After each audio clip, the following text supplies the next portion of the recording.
I worked with endpoint. I know that feeling.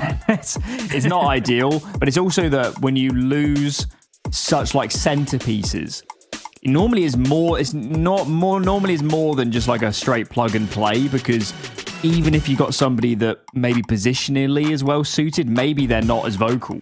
And then suddenly you're in a spot where it's like, well, hang on a minute. This player used to call around himself, and that was a big part of our game. But now we have someone that isn't used to that. Can we train them up? There's all of these sort of problems. So I feel for Nemiga.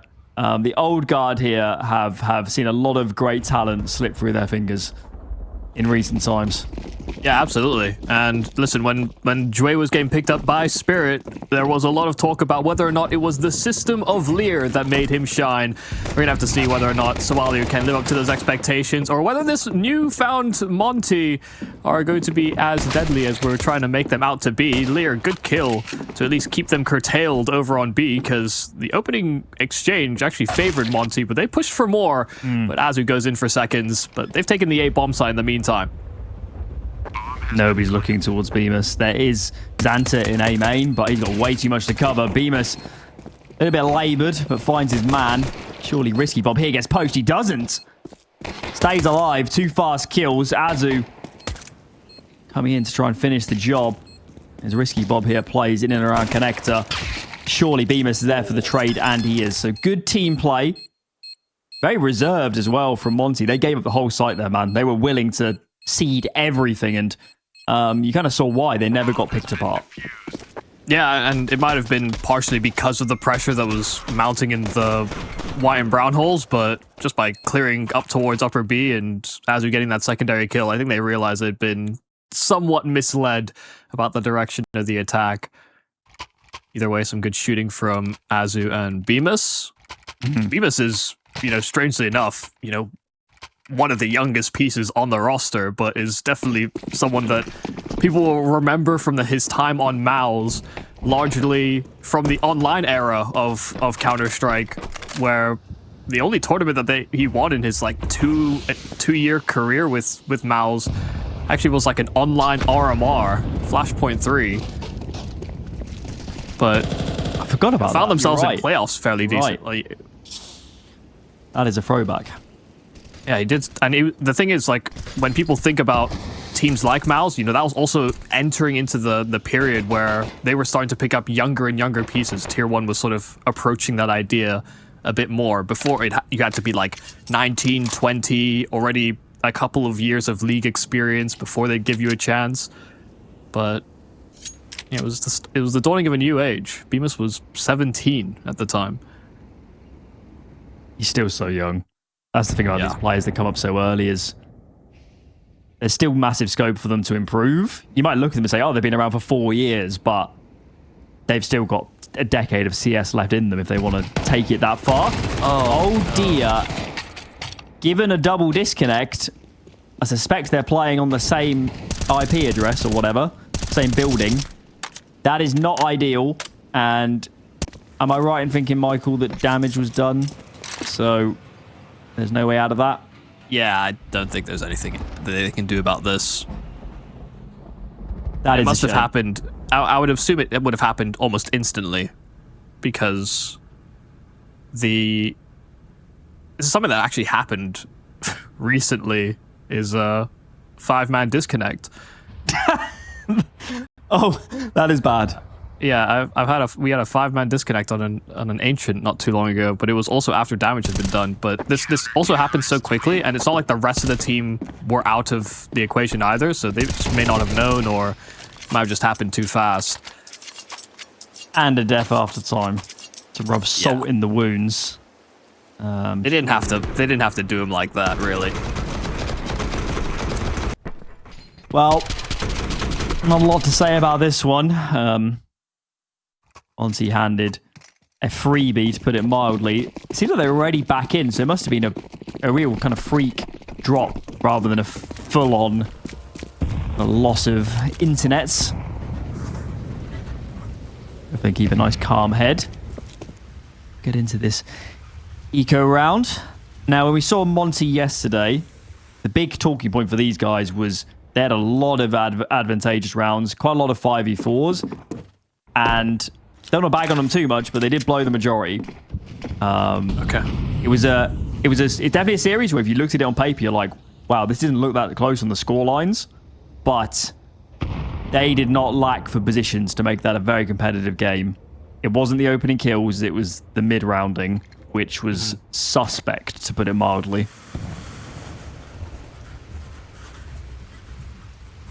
Yeah, unfortunately, I've been keeping an eye, but I've not been always watching. So, like, just even looking at the stats for the league, seeing a lot of CT side rating from Ryu, which is always promising as well because he's one of the academy come-ups. Stayed with the roster with him and his Gizmi's transition into the main roster, but they may have some greater concerns. Ryu's actually the one that finds a kill through smoke. Teammates have died to Deegs at distance.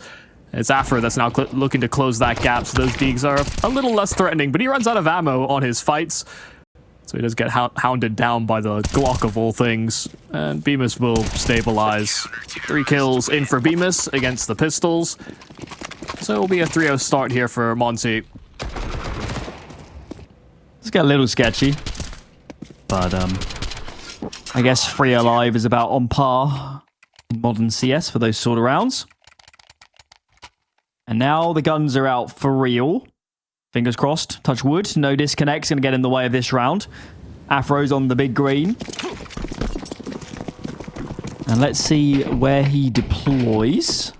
Looks like just a pretty standard connector start for him. No, he's actually going a bit wider towards the E-box. Helping out with some nadage before he falls back. Yeah, gives me getting caught just trying to push to pop dog, but it's become very standard utility for a lot of teams on T-side train. Either it's a Molotov or an HE to try and prevent that early push. And a second timing volley of util here for Monte to try and show some presence towards main. And while that's happening, Bemis blocks inside of Ivy, so they're going to have a very good idea of where Nemiga are actually postured for early map control. And just with that one smoke, sends them packing away from Ivy, realizing that they can't hit the timing that they were aiming for. This has been a hell of a lot of terrorist utility for basically nothing, let's be honest. They've got main. They could have pop dog, they don't know it yet. But they've got, what, 1 smoke and a smattering of flashes. That is not easy on a map like Train. There are a lot of long sight lines, especially if Afro can get into a decent position. You can see on the mini-map that we're going retake B. There's 4 in and around A. These Ryu could be a close rotator. Gizmi be the first called upon, but given the lack of utility, surely there's going to be a lot of opportunities for good fights. Azu at range absolutely assassinates the next 2 players that come out, and this round has been an absolute non-starter for Nemiga. They're getting nothing done. Yeah, it's the Great British Gate in this A-bomb site just between Gizmi and Azu. Finding those first 3 really just stifled any attempts on the site itself. And I think Nemiga got sent a couple of different directions just based on the timing that Monte were deploying their own utility. I think this is a great example of how sometimes simple ideas can actually be very disruptive. They took A main, they blocked to Ivy, and Nemiga had expended some resources just trying to get into those positions to leap at an opportunity, only to find it more awkward than they necessarily bargained for. So it wasn't the craziest plays from Monte, but it was annoying enough that, like you said, by the time Nemiga make their move, they have fewer resources, and they weren't exactly working with a whole lot of map control. Very deep angles here. Simplify. Yeah, it makes sense, but I like the CT positions. As long as Ryu can get a good fight with his teammate, he doesn't. Gets isolated. Afro pushed off from in and around this connector area. Xanta playing up close to connector. This is very dangerous for the CT side. There's so many of them trapped in and around these smokes. Pistols up close. So Alio could find somebody very soon. He gets in behind Bemis. Doesn't last long. He is traded, but this is all good for the T side. Whittle down the numbers, whittle down the time. There's a flank in the meanwhile from Leah. Oh, surely they never expect this. He goes wide, finds 2, and Now the round is over. Hit the nail on the head. Change pace, simple round, no messing about with utility really in the early round. Just barrel on with numbers and it works. Yeah, and it gets very, very awkward for Monte because Ryu definitely needed his kill. Oh, God, okay. They should have been able to take this up away from Afro, but they will be able to do it in the end. But after Ryu ends up empty-handed, the players out con suddenly get heavily pressured. The Molotov takes forever to bloom for some reason because it bounces off a T player and then awkward geometry on the stairs. There's about 3 smokes down as well. Close connector. And in all that chaos, you know, you're seeing Sawalio play the smoke and maybe expecting him to get more done, but after they waited so long and found that one player, they never expect the flanking connector as well. Even if Gizmy spotted him slightly, unlikely that it was actually on his screen. I'm guessing the util just took Afro totally out of the defense because, and I said it, I kind of like the setup. Play long sight lines on your rifle and your AWP, force the pistols to have to gain so much ground. But the AWP, Afro just never got I don't think he fired a shot in anger, to be honest, as they were coming out. So I'm guessing the util on him was pretty ideal. Obviously, once Rio goes down, that AWP is not the weapon to be playing in and amongst smokes, is it? I think by the time we tuned into him, he was just blind. And that seemed to be the main issue. He got caught by the flashes. Because I don't think they dropped a smoke to connector before they made their burst. They just ran down lower and with a few pops of utility, that B bomb site is theirs. I kind of rate it. I mean, assuming they did go flashes first, you could say a lot of more casual viewers might look on and say, oh, that's a mistake. You know, in our matchmaking games, you'd always throw a smoke first. But here in pro-level Counter-Strike, there is something to be said for the element of surprise. And if you go flashes, if you just go on flashes, there is zero warning. It is pop, pop, and then 4 players running at you with Tech 9s. Yeah. Versus that half a second of a smoke traveling over, that in terms of allowing players to adjust is a lifetime. Yeah, it gives them time to pull out an incendiary, a smoke, gives them time to tuck in at a less exposed angle, play anti-flash. Options do open up when you know what's coming, or you can anticipate. I believe we don't need a medic. Get underway. Yeah, for the issues Nemiga may have had earlier on in the game, this is the longest tech pause, and it's on Monte's account this time.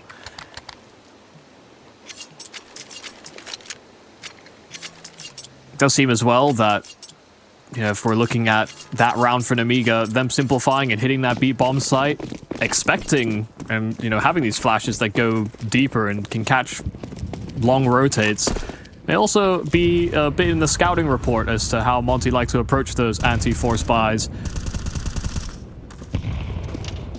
Less ground on the bomb site, more runway for those Ts. Could see these AWPers face off in the near future. Check this out. CT aggression comes good. Right eye angle. And Bemis punishes the rifle swinging, hearing a player running back. That is bad news for Nemiga. Bemis is going to stick around as well. Oh, look at the minimap. I mean, it's all well and good taking B when there's a lot of info of players towards A, but it's for naught given where the bomb is at the moment. That minute will drain down hella quickly before that bomb hits a bomb site. Okay, Lear's found his 2 kills, but that question still does arise about who goes back and picks up that bomb, because Risky is currently searching, Lear is still fighting for his life, and by the time he's sussed out... A, but no bomb. Yeah, Risky has the site, no package, and no friends anymore. He'll go back and pick up that bomb, but by the time he moves back into this A bomb site, things could get weird very quickly. The util will give a little bit of a warning to Monte that, oh well, the site they vacated is where Risky now occupies. Ooh, Spam's not far off the mark there from Gizmy, but no real sudden moves. They're still playing fairly separate, and now that they've got a tab of information, Bemis sliding out. And what? Oh, he's convinced. Yeah, okay. Thank God somebody was looking that way. From Bemis's point of view, he got very convinced that it was the red container, but Gizmy still got it. And so it will be a 5th round here for Monte. This was a bit all over the place, but it was all sparked of a bit of CT aggression that sent Nemiga with some urgency into that B bomb site, bomb or not. Yeah. The round's basically over though. After that Ivy aggression, 3v5, you're going to struggle to win that. I don't blame Monte for rotating all 5 players B. Given the situation, it just doesn't make sense for the bomb to be in the middle of T-Sport at that moment in time. So we'll let them off the hook for that one. All right, come on, Nemiga, you picked in to train. Been shut down in quite a lot of these rounds. The one round you did win was on the Tech 9s and the armor when you upped the pace dramatically towards B. But we need to see you getting more out of these gun rounds. More map control, more pressure. Make these CTs feel uncomfortable because you've really struggled to do that so far. Well, this is a little uncomfortable here for Gizmy, and now he's lost support in Azu. Bemis still contributing and actually alleviating some of that strain from main. With that smoke, Gizmy sliding out into a position where he can fall back if necessary. But this A bomb site has been under lock and key. It's B that currently sits completely unguarded, not to Nemiga's awareness. Monte did this yesterday. They are prone. I'm not necessarily going to call it an over-rotation. It's just more like if they have confidence, they will load numbers. This time, given the Ivy push especially, we are starting to readdress, refocus the numbers. Gizmy's caught a little bit out in the open at the moment. It's quite an off angle. Does find one. And Ryu still is on the site. He gets one himself and 2. That second kill onto ramp is massive. That was the player coming down to trade him out. And that AWP on Bob himself. He has not got the HP to get a lot done here. Dying before the timer goes down is a factor as well. And man, these... Has there been a competitive gun round? I'm not sure there has been. Yeah, I think you're right. On the tally, every single one has ended up with either good map control for Monte on the start or good opening picks. Nemiga have almost always been walking wounded or limping in their attempts to get something back. Best round has been that B pop. That was on Tech 9s.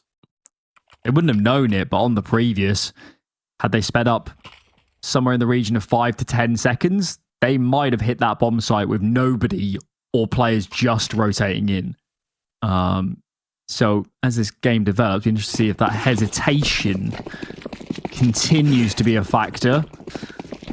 We've got the Tech 9s, the armor, some Deagle outs yet again. Of course, there has been their sole victory on this half is a round like this, so we're not going to count them out. Playing with a lot of pace, very aggressive. Azu in the open. Gizmy is gone already. There's still 2 defenders on the side proper, and wow, they're doing so much work. This round could have easily cascaded completely out of control. But those side players have done a great deal. Afro. Oh my lord. That is bad miss. Catastrophic. And Bemis on this HP. What do you do? Oh, he's read it. He knows that it's a plant on this B bomb site, so now it's a full flustered Khan, but Lear does handle it. That 2 health on Bemis is not enough to deal with the tech. And it's between Lear and Khan that they'll finish off the job. This change of pace, I was with you. The sight hold was looking good, but that miss from Afro is devastating. He didn't have the room for error. If he wasn't confident in a shot, a pistol would have done. Khan was not looking at him. It's kind of like 2 moments to that round for Monte. There's the initial kind of explosion outside of main where Gizmi and Azu got caught out. So I'm not quite sure what happened. Maybe it was just the timing. And then obviously the Afro miss kind of puts the nail in the bed. But they'll be bitterly disappointed. We saw a lot of this yesterday. Those sort of rounds falling by the wayside. And it's giving Nemiga a route into this game. A game where they're yet to win a gun round. They've got an opportunity here. Look at the money for the CT side. There are 4, maybe 5 rounds in this half, potentially, for Nemiga, if they can just convert this. Oh, the spam was right on the money. Gizmi's on 1 HP. Afro's found a pick first. Gizmi took a stray burst, but it's risky that will break first blood into that CT side. The reposition from Afro is on point. From the lower ramp to upper, Nemiga can't keep tracks on this AWPer. Khan was holding, but his teammate, by virtue of swinging ramp, was first contact. So, somewhat had the right idea, but not in the best position to punish. And Afro potentially playing for some redemption, given the antics of the previous round. He's done his job for sure. Gizmi could get a free one even on his 1 health. Oh, backstab. He does half damage to Soalio, but does get an inkling of where they're going. 3 on 4 where they've limited time. They need to make a move, and this A bomb site is the target. That's probably Kearns with that kill. Molly. I'm not sure where that Molly went, but it wasn't to the back of the bomb train. I guess it air bursted. So Alio does find 1, but it's inconsequential. He is at risk of dying after time as well now. Gotta stay alive. Afro comes looking. It's going to sting so much. They did all the work on those pistols to get the money on the brink. And, man, these gun rounds, they're getting picked apart every round on the defaults. It's always some sort of aggression. We had Ivy, of course, this round it was Afro, but they cannot get onto a site for the life of them in a 5-on-5. Yeah. And it has been when they've played with some pace and some urgency that they've been able to break in, whether it's been on that B-bomb site, whether it's been on A. The execs around Tech 9s have been far more successful. They have been frequently catching Monte off guard. So it's hard not to see why you wouldn't try and play with some of that pace or some of the extra utility that you're buying through in these force buys and bring them into a full gun round. It is a mindset sort of thing. Those half buy rounds, it's just so much easier to play with conviction because in a way it's to throw away round anyway, isn't it? But these gun rounds, they feel like it's such a risk to go for these plays. They do change the pace on this one. Slightly delayed pop out of main. Gizmi again gets caught out in the open. Azu playing a very wide angle here. I'm surprised he hasn't been traded. He's done tremendous work. And a lack of eyes on that position from Nemiga has left them in a 2v4. One does collect 1, but surely with this many bodies around, it does not go well. Well, they did kind of do what we asked for. Yeah. It had the pace initially, but once they get that first kill, suddenly it's incredibly staggered. That blow on the smoke was very well timed for that Azu double. It almost got him killed. Yeah. Look at it another way. But Nemiga weren't ready. Azu may have been slightly more aware. You assume his teammate would call it. It gives me for real. Oh, yeah. This is serious business. He's actually had quite a difficult half. I think he's been fragged 3 or 4 times by players coming aggressively out of main. So I wonder if the SMG is sort of a I'm going to play up close statement. You're not getting me with flashes anymore. Yeah, I think half the rounds he's been on this CT side already, he's had an SMG. Some of it's by economic strain. Some of it by, yeah, these choices to play close. Check out the CT read. 3B. It's too quiet. They've also just held off too many A rounds in a row now, haven't they? Earlier in the half, we saw a fairly early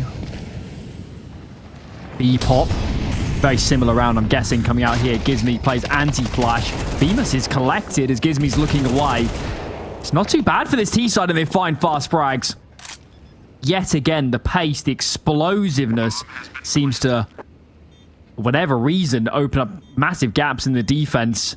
They had 3 players there and a player rotating in quickly. They needed to do more, Monte, let's be honest. Yeah, it's effectively a 4B hold, and they come away with 2 kills. They even got the blocking util down. They had a smoke in at the ramp side. Gizmi playing close. How do the players die behind him before he takes contact? You know, effectively in a bait and switch, you do want the bait to take contact first, but you're hoping it survives. No one was able to live up to that task. Nemiga breaking through, and yeah, it has been with quite a pace to them in the rounds that they're winning. Even if this time they started slow, there wasn't map control around the map. The util on the exec is solid. It was layered towards the back of that first train out from ramp. Yeah. The amount of flashes, you could tell it made the fights awkward for Monte. It certainly feels like that Thomas, the back Thomas mod as you're referring to, that wins the round pretty much because it forces Beamer so wide. He can sit there and play a 1-2 punch with Gizmi anti-flash. Would have been a different story. Well, by hook or by crook, Nemiga, a team that has not won a gun round on the T side of their pick so far, they're still in the map. Certainly have work to do. But at least those half-buys have given them chances. Got some more aggression here coming out of Pop Dog. Oh, in first. Gizmi is here, but Rio actually swinging from the top of upper B. Finishes the job. And Risky Bob needs to do something incredible to save this. Not looking like he'll get many chances. A minute left on the clock. Complete control on these upper holes. And there's a bait and switch lined up already. Gizmi, even if he's spotted, Ryu can swing off him, and actually is a little delayed in doing so. Risky adjusts his crosshair in time and comes away with that double. And with Afro being on half HP, Bemis on an SMG, things could get very awkward very fast. Deep smoke down. Bemis just trying to play for information because Afro's slowly suffocating in on that flank, but Risky sliding into connector. Bemis right after him, and Risky's got the kill on the tech. And with that smoke that's down, Afro can't adjust, but he jumps through, and Afro turns about in face. This round takes a bunch of different twists and turns, but as it started, it shall finish. Monte with another round on CT. They will finish this half 9-3. Let's see if Nemiga can do more in defense of their pick and train.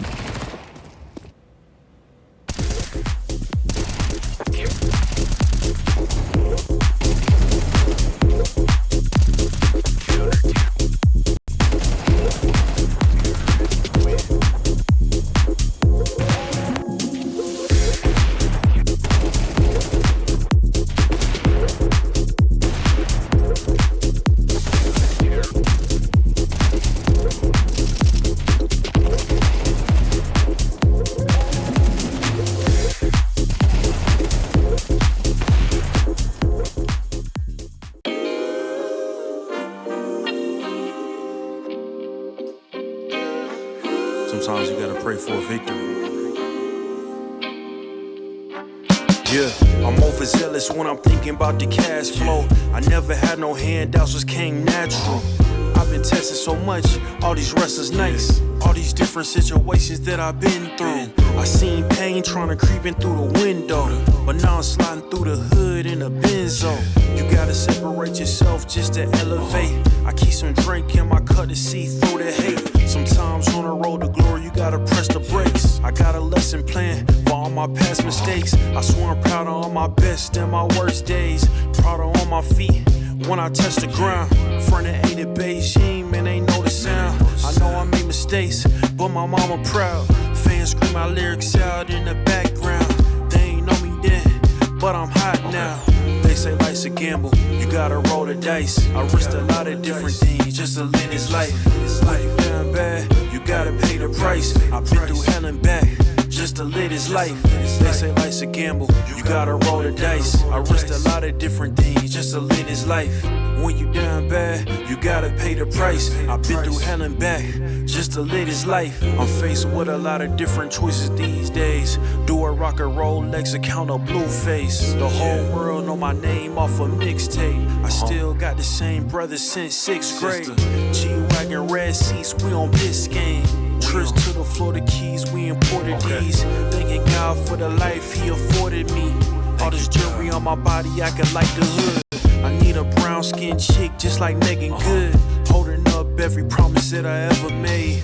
Music in the background, it's a serenade. Been rapping 10 years, boy this ain't a phase. I paid dues, paid rent, and I stayed the same. I had teardrops running down my face. I've been through a lot, I had real pain. But thank God, cause we really on a better day.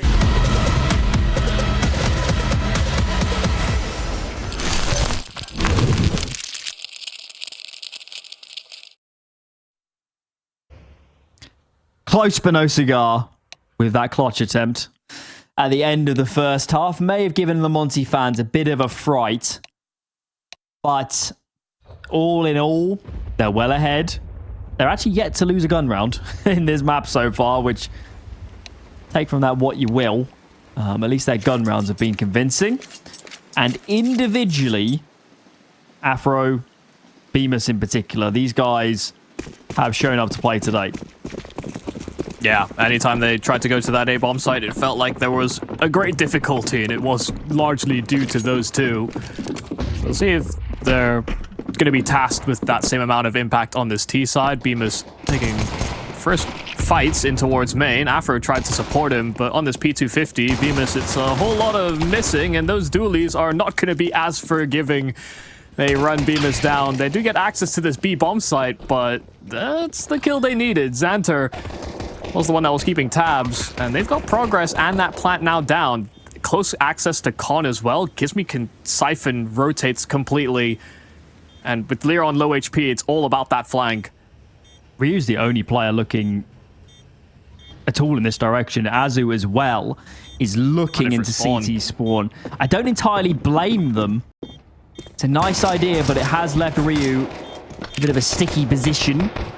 He is now thwarted. The bomb, it is a wide plant, but now there's a smoke on top of it. I don't think they're denying this. They need to get a lot of bullets into that smoke very, very quickly, and that does not happen.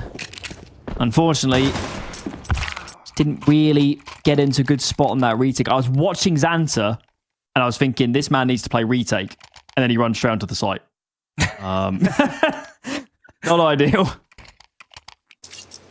Yeah, well, as we can see, he clearly did not have the I guess bird's eye view on how he was. No, he thought he was going to be an that. absolute hero. Yeah, he's had a bit of a rough game as well, so maybe trying to overcompensate. But his teammates got it done. Pistol round for Nemiga. We are still keeping a keen eye on whether or not they win gun rounds. Of course, not a bad place to start, but those weapon investments have to go towards something. This map is certainly not over. Based on what I've seen the last few days from Monte, they do run hot and cold. You certainly could pose the question in that first half of, should they not win out so many times of their aggression? What does that half look like? Could have been quite different. Yeah. So to get into this T side, let's see. Let's see if there's more of a B plan when A doesn't work. I mean, I wasn't entirely with you on they get into winning positions and they maybe mess them up. I needed convincing, and then that last round of the half happened, and I was on board. You're on the train now. Yeah. They just To get late. how to describe it? It's just like they get over eager. Yeah. It's like they're in a good position, and then everything just completely goes out of control. That's when you almost need to be your most disciplined. Is when you're in 5v4s, 5v3s. Well, they're going for the A hit this time, but check out the flank from Pop Dog. 2 players coming in from there. have found kills on the side, but when do these popular players get engaged? It's not going to matter if all the teammates are dead, I guess. And Afro on an absolute tear on this scout. Leah springs his trap and does find two. Sawalio, though, is very low. And Leah just keeps on going. 3 to his name. Azu up next. Does not complete the quad piece. And Sawalio, he is watched for. Azu saves the round and puts Monte in touching distance now. Yeah, I mean, good awareness there from Azu. I couldn't believe Afro was the one watching the pop dog smoke with a scout of all things, and he still came away with kills.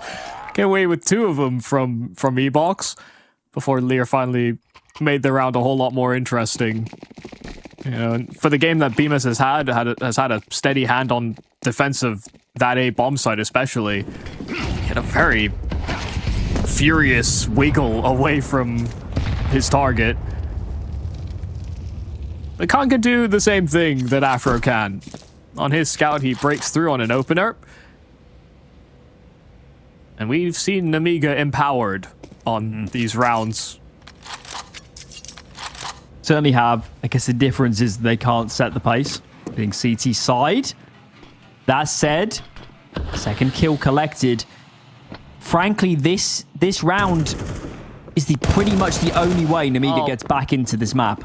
Yeah, that almost got weird as well. I thought Xanter was about to escape or somehow come away with the kill. They've at least wrangled back one of those weapons. This could have spiraled into something worse. Azu, oh god, awkward fight with the 5-7. Risky closing the gap, and he'll combine for another. Why even buy rifles? Why not just take them off your opponents? Throw them into the void. Nemiga are on for 5 out of their 5 rounds being on suboptimal weaponry. That's absolutely mad. I can't believe that.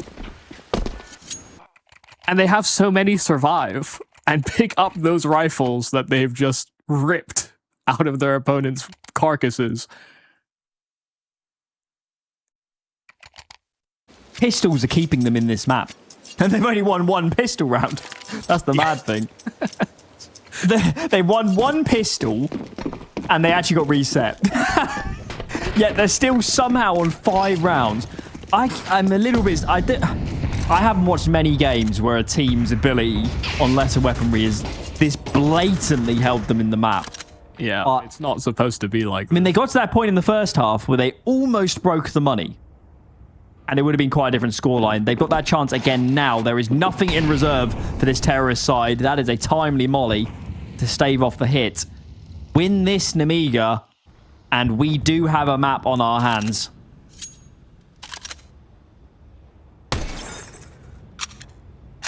Might also be the first time an anti-force spy is properly put away.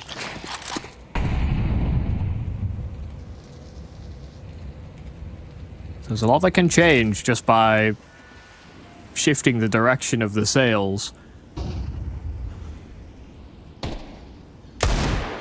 This train has been far from straightforward. Bemis is searching with that deagle, and it's a little shaky on the aim, but 50 seconds, they breach into this bomb site. Smokes are down. Bemis has got his kill on that dig, and Lear is now pressured heavily at the back of the bomb site, but between him and Sawalio, they combine for a meat grinder. Gizmi finally sussed out inside of the smoke, and Nemiga, now it's game on. They win a round versus that force spy. They reset the economy of Monte, and they can now build on some stability in that CT economy. It's the first round they've won, where there were rifles in hand. Granted, obviously, wasn't the best buy from Monte, but we take the small wins. Yeah. Build upon that. And now as we... Take nothing for granted versus those pistols. Absolutely. It's unconventional, but listen, if they somehow cobble this map back together, we do have to look back at those rounds and say they are critical for keeping yourselves in the game. Santa here... a bit of a risky situation, but does stay alive. So they do seed the plant, but as far as kind of the economic balance is concerned, I think you kind of take that if you can keep all 5 alive, and they have. Yeah, it looked like Xanter was caught in his decisions about, I can stop the plant right now, but I'll probably die, or I can just focus on keeping myself alive and keeping our economy healthy, and he opted for option 2. Which you can hardly blame him for. He was getting shot at by, what, 3 Glocks simultaneously? So had to prioritize keeping himself afloat. Or rather, 2 Glocks and 1 coming in from behind. He ends up with a 4K.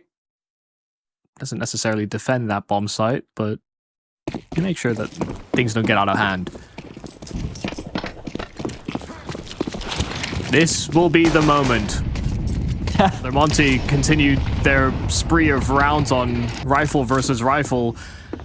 Whether Nemiga can finally get past that, it's Khan that breaks the ice first. Gizmi, in-game leader, down. Will now call from the sidelines as he hopes his team can pull it together.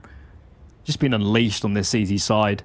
Obviously going to present easier options as an AWPer, but he's doing his job. Ryu responds. A bomb site under pressure. All 4 players here for the T side, and the CTs for now are playing deeper positions. But whilst they've given ground, they're getting ready to fight. Got a boost in connector. One player in Risky Bob there is in an advanced position as well. These smokes are not going to last forever either. And now, given that contact, they might less consider Risky Bob, having already pushed forward. Man, they've really stalled out here. I feel like they might have lost the moment, because now a bomb plant is a bit of a nightmare. They have no smokes, no Molotovs or anything. They have to try and guard this planter with their lives, and they will do so. Afro strikes first. Sawalio try to slide out just to get an angle onto the back of that bomb train. Now Risky is making his move out from hell. Bemis still being a nuisance on the site itself, and with Khan striking back, he's all that's left now. The rest of the squad have been picked apart around him. And while he started this affair on this AWP, he will now hope to save it instead. Monte in with an 11th round, and it's even after all this stalling out on this A play. Give him credit, it worked. The one thing I guess Monte did really well there is they did know who was covering what. Still could have fallen apart, absolutely. If CTs get out and in the open and are able to cover all of that bomb train, it could have fallen apart, but Afro's kill on the player that swung from the Ivy side is monumental. And obviously their cleanup crew after that is in tow. Well, we played 18 rounds. And I hate to be a broken record, but Nemiga still haven't won a gun versus gun round. They won a gun versus pistol round. Yeah, that's the best we've got so far. Yeah, it's been 4 spies and an anti-4 spy, and then Glocks. That's all of their round types. It's unbelievable. It is staggering that it's still a 4-round game, even with that being the case. Khan still got this open hand, but the pace is here now for Monte. They're funneling right into Xanter, and while Bemis look to close that gap and create some space, his teammates do trade, but they funnel out connector. Gizmi caught half blind, still manages in for 2 kills. But while Khan approaches on that flank, Sawalio is all that's left from the connector side, and while Khan is striking from behind really damn hard, gets 2 kills. And Gizmi's now trapped between a rock and a hard place. Needs the instant kill onto Sawalio, and while it is a little labored at first, it's Gizmi that finds both headshots. Khan went out running for him, and he gets guillotined instead. The in-game leader steps up, and it will be a 12th here for Monte. They have 5 opportunities to put this train behind them. How's he done that? How's he done that? What a bizarre map. Nemiga, for the life of them, can't convert these rounds. I thought Khan had pulled an absolute blinder there. Gives me low HP, like stuck on the bomb train. I mean, that should be unwinnable. Oh my. It has not been a day to remember for Nemiga. At least this round is starting better. Khan seems to be just inflicting rage. So much aggression out of the CT side. They are playing angry, I think, at the moment. Hey, it's when they've done that they've found their most success, and this might be the actual first gun versus gun round that they come away with. I've never said that before in round 20. Just off of pure anger, sadness, depression. I don't know. It's any of these emotions could have been a prime motivator. But it goes from nade stacks into aggression, and they get exactly what they want.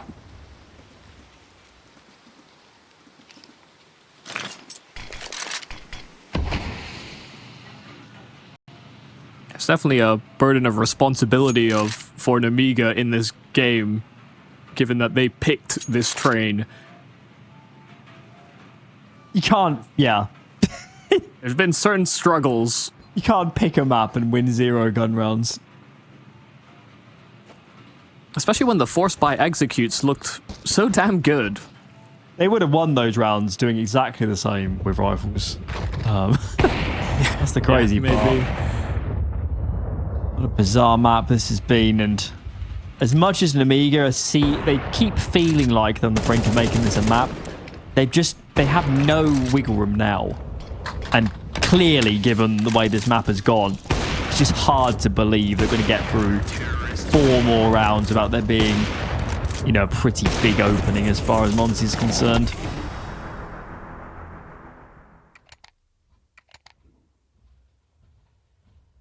Yeah, if this game somehow ends up in overtime or much closer than it already is, you know, it's already staggering that this is a 4-round game. I've said that before. But if this game gets any closer, I'm not sure who I would be more disappointed in. Equal parts. Yeah, they all have a part to play. Been a strange one. I mean, the one... It might not sound like the best angle, but it's kind of the truth with Monte at the moment is they put themselves in so many good positions that you can certainly see a path over the next few months where if they clean up their act, they look like a much stronger team. Sure. That doesn't help them in the here and now, but yeah, you can't... It's very hard to manufacture man advantages. It's very hard to manufacture getting in good positions. Tends, especially on the CT side, to be more often than not having high caliber players. So, yeah, creating winning conditions is really the secret sauce to any successful Counter-Strike team. You know, it's think of all the problems to have for a team. That's probably the best one to have. Yeah, I also hope for their sake that they don't have like huge bouts of confirmation bias after a game like this. That they do. I really hope they have the foresight to understand that they need to watch back a lot of these anti-eco rounds because it was painful. But let's focus on the here and now. Sualio is pushed back. He does have some teammates nearby, but can they help? Yes, they can. Skipop finds a nice angle in this T side. Move in towards Ivy. Just left us too exposed in the end. Too many positions to deal with. They get cut apart and... yeah, this is a done deal now, Afro. Even getting the bomb will be a result. Yeah, I could kind of tell that there was a little bit of frustration as well. Afro jumping back into Ivy, staring at the sky. Even as Azu was fighting. This should be an impossibility. Afro spotted. Xanter went in for the finishing move. With a nade and a flash, there will be far too much util and players actually for Afro to handle. Just like that, Monte bring it within a 3-round game, where they struggled to get any rifle rounds to fall their way. They come in abundance towards the tail end of their CT side. Wait for a bus and then 3 come along. I like to say here in the UK. You know, we've been pretty downbeat on Nemiga this game, I think quite rightfully so, but they could be 1 gun round from overtime right now. Yeah. Depending how the plants shake out. Certainly pretty much, if not full eco here. And, well, maybe even just have a discussion if you're Monte. Maybe they'll just go hyper aggressive, play super fast. Has worked.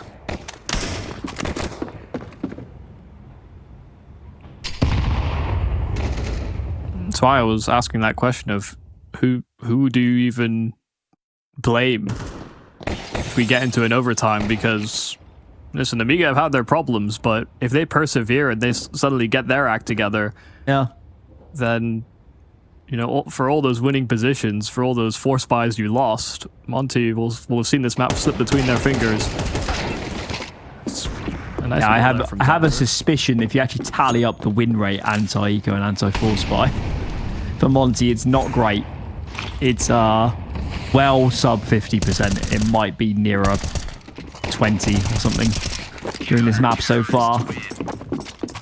So yeah, certainly ask questions of both teams. The one thing that has been reversed is on these rifles, we are starting to get more comfortable as Nemiga. Khan has played, as well as Risky Bob. They both played excellent CT sides.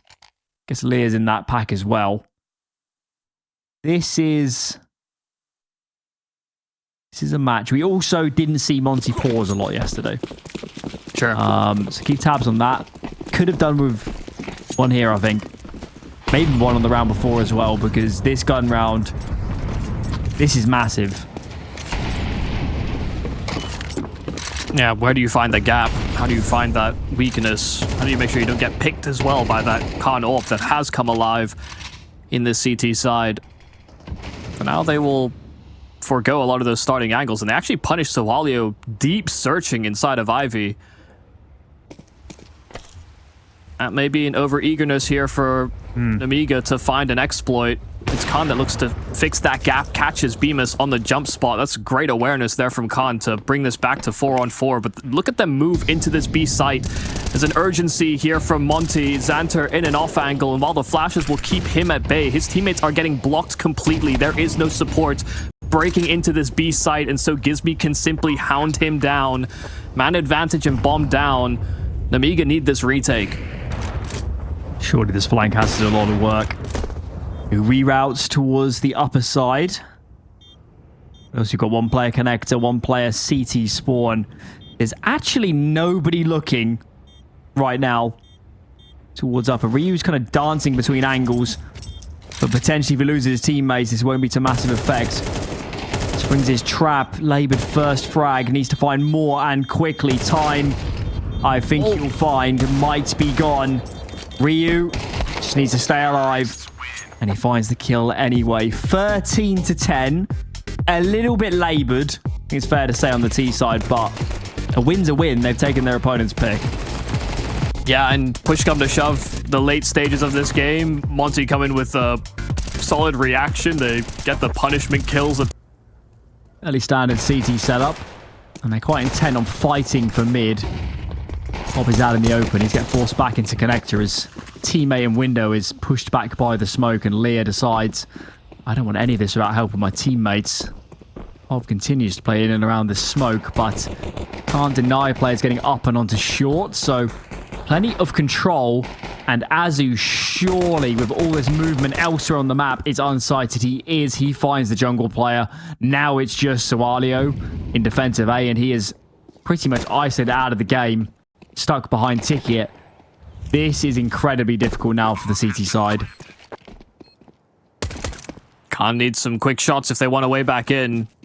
Lear is still yet to really move himself away from that B-bomb side, and oh dear, Khan gets surrounded. Lear does bail out one side of it, but Khan getting run down regardless.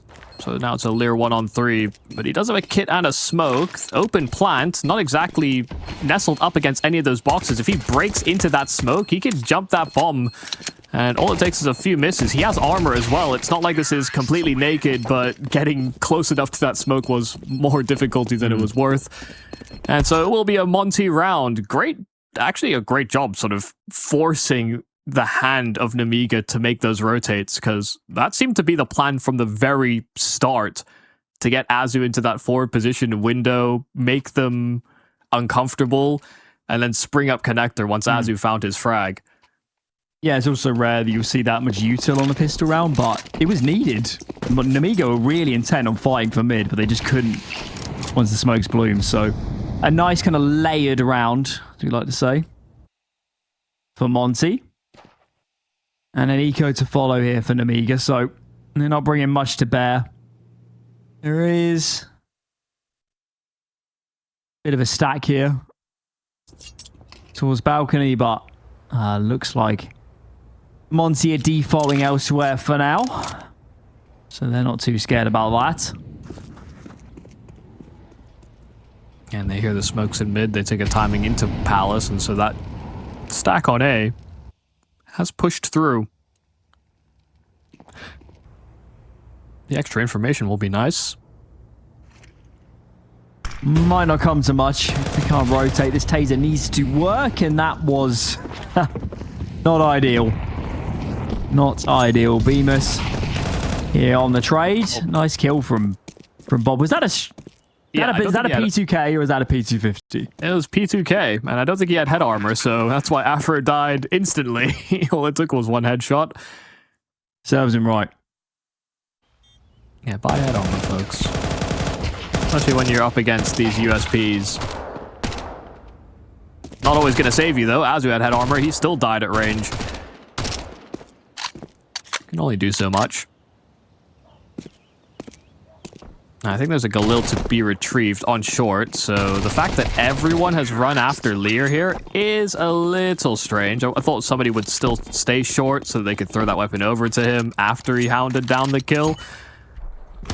So they have lost one of those rifles, but not going to be Afro went consequential. AK, no head armor. Deserved. It's about sending a message. It's a reasonably costly round. Given that it was 5v4, there was one B player.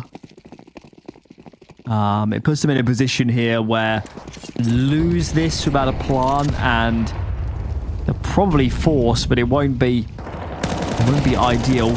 Lots of players coming to blow here, though, on towards ramp. Too aggressive on the CT side meets 3 adversaries, and they win out. Fast kills for them. And whatever plan this T side had, presumably to pop it onto A, gets completely stopped in his tracks. That is painful. Yeah, that incendiary seemed to mask the presence of Nemiga completely. So from their perspective, they see T's on their screen just staring at that utility, but there's no shots being exchanged. Sometimes that's all you need is a veil of flames. Molotov not actually doing enough to dislodge Sawalio. They're hoping that these grenades can provide some way to get an opener. Spam not connecting either. Ismi still fishing and does catch the shoulder of Lear. Doesn't take too much damage in the process either, so that's a kill. With Sawalio wounded, things could still get weird. And there is a flank approaching. Now, one player on the flank could be suspicious, or they could suspect it, but them doubling up will be hard to read. Spam is right on point. They hear the tap on that bomb. And so now Ryu has basically nowhere to go. 10 seconds, it's all about damage, and he'll find one more head, but this will be a gun round that's found pretty damn fast for Nemiga. All went down with that early ramp exchange. I think Monte had already thrown their nades, so they were kind of shaping up for their execute and just never made it out. Quick tech pause. I think everybody's on the server, so certainly hope this isn't too scary as pauses go. About 50 things that seem to go wrong in online games, right? So we did have the double DC earlier from Nemiga. Yeah. No more of those, please. Whether it's power issues. I know I've spoken about tech issues before. I've had or seen one before where I think it was Big. Searson had a bird in his room. sent a picture in the admin chat of the bird on the back of his PC. There's many things. Big bird or like a... It was like a... like one of those small black birds with an orange beak. Yeah. I think. Kind of like robin sort of size. Yeah. So not massive, but disruptive. Yeah, enough to put you off. Enough to put you off your Counter-Strike. I mean, if you're an AWPer, though, you should be used to pigeon shooting.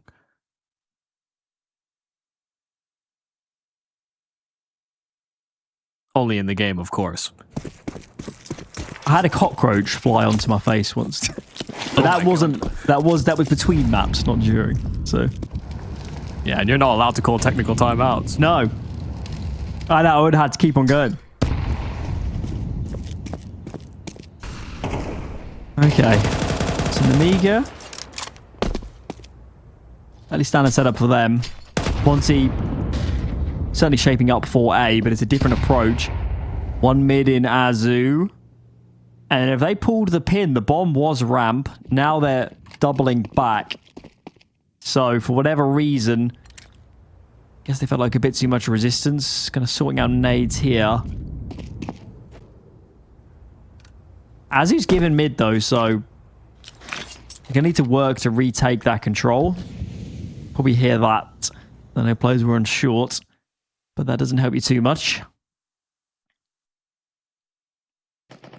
Yeah, I think they wanted to play more retake on B so they and have that player boosted short, but with them missing that as well, Nemiga have kind of readjusted and are back to playing a 2-1-2. So they won't get that extra lean. That could be a fast rotate. Util sailing over towards that B bomb site, hoping to dislodge players out from A. And while there's a blocking smoke towards ramp, Sawalio none the wiser about players inside of Palace. It's only when his teammate takes contact, and that's Rio in with the double entry. Afro burning out a player into short. It's Lear that can really keep tabs on this. Afro is still stuck inside of connector with the bomb, and they don't have a Molotov or a smoke. Rio's just totally annihilated Xanter, and it'll be a triple kill in from Ryu, out from Palace, that will find a third for Monte. Slow burner, but goes from 0 to 100 pretty quickly as they start to split A. Feels to me like Nemiga, obviously falling off the boost doesn't help, but still, they were just so committed to their 2-1-2, and they had no information, did they? Absolutely zero. And players got so advanced before Nemiga could react and stack a sight or get some good rotates going. There's a reason we don't see teams playing uber passive these days on Mirage on the defense. Rounds like those. Yeah. And their money is in the bin. And the AWP is not on Khan. It's a glass cannon as well. That is certainly a choice. Especially given risky Bob's spawn. It's not like he has the best spawn for window, and that's why they're opting for that. I think he has a... You'd think that's why you'd spawn. buy it, right? You'd either be fast Palace or jumping short or something, but I think you're right. You can't do any of those. He has the worst spawn he could for B, but he'll be left in solitary defense of it with that AWP. And they're looking to pace up here on the side of Monte. Oh dear. Initial exchange isn't too good. So Alio getting that one kill. Xanter's dancing around the flames via the ladder. And so they know he's there, but they haven't dislodged him. On top of the ladder, Xanter will still go 1-for-1. Lear doubling up in from Sandwich. And in with these 4 spies, Nemiga have certainly been a threat this series. They find themselves in a 1-on-3, chewed down to 2.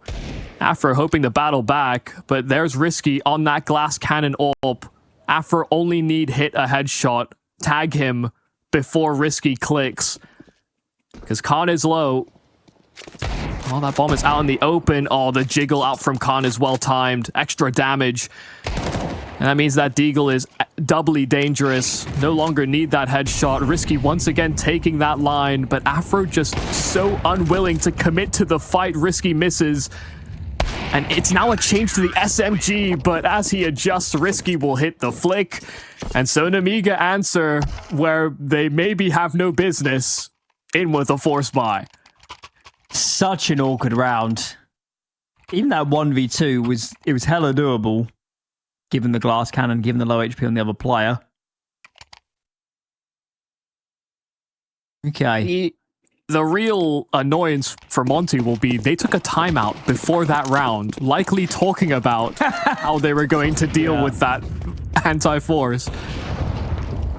Their track record has not been good. They might be winning this series, but man, playing against the Pistols has not been fun to them. Certainly some work to do, some homework between this and subsequent series, especially if they make it further here in Challenger League. But we saw this a lot on Train. Nemiga, they've essentially done the hard work on the Pistols. They've got the money super low. This is when you get the chance to break the money. Really streak ahead with some rounds. What have we got here then? 3 players apartments for Monte. Resmoke is timely. Will this be respected? Xanta is playing up close and personal. In the meantime, there's an A fake. The timing on this feels weird. Yeah. Because they can't commit B. And now they've lost their mid lurk. Xanta, Shimmy doesn't get caught off guard. Let's hold this down. And he finds 2 as well. Wow, the timing there for Monte. I guess you have to question, did the piece throwing the A nades know what was happening on B? Because they were not on the same page. Yeah, it's also, even if you sell the best A fake in the world, if you're not committing actual bodies into the site, it becomes a lot more difficult to sell that fake. Nemiga had good position. Sawalio inside of Palace, I think, you know, constantly jiggling it, sees all those nades sail out, but actually nobody moving into the site itself. Nemiga had no reason to dislodge. And like on all levels, it falls apart. Yeah. Fake doesn't convince. The smoke means you can't commit on the timing. They gotta kill him Emus to dead be after time, man. Yeah, that's tough.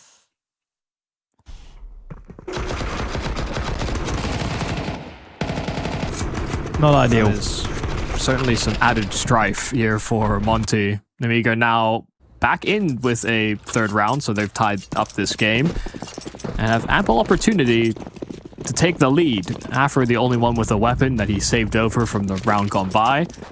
He'll hope to be a hero, but he'll have to do a whole lot of damage if they even want a chance. I was told, by the way, that in a recent interview, Monte have openly said that they're playing less officials and favouring theory time, whatever, more scrims, more time to adjust, which obviously has not been the mantra for Monte in years gone by. Sure. So yeah, it's been a slightly perplexing seeing some of these games, and yeah, I mean, it could absolutely be the case that, you know, when you plan out halves, when you plan out rounds,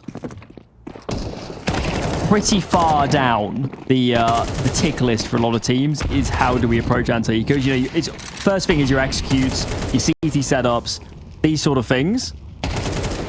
I do wonder if you know, maybe their attentions in the future need to be diverted. Sure. Yeah, you're kind of hoping that the fundamentals or the core gameplay that you're building on those other rounds that are a little bit more discussed would be enough as well, but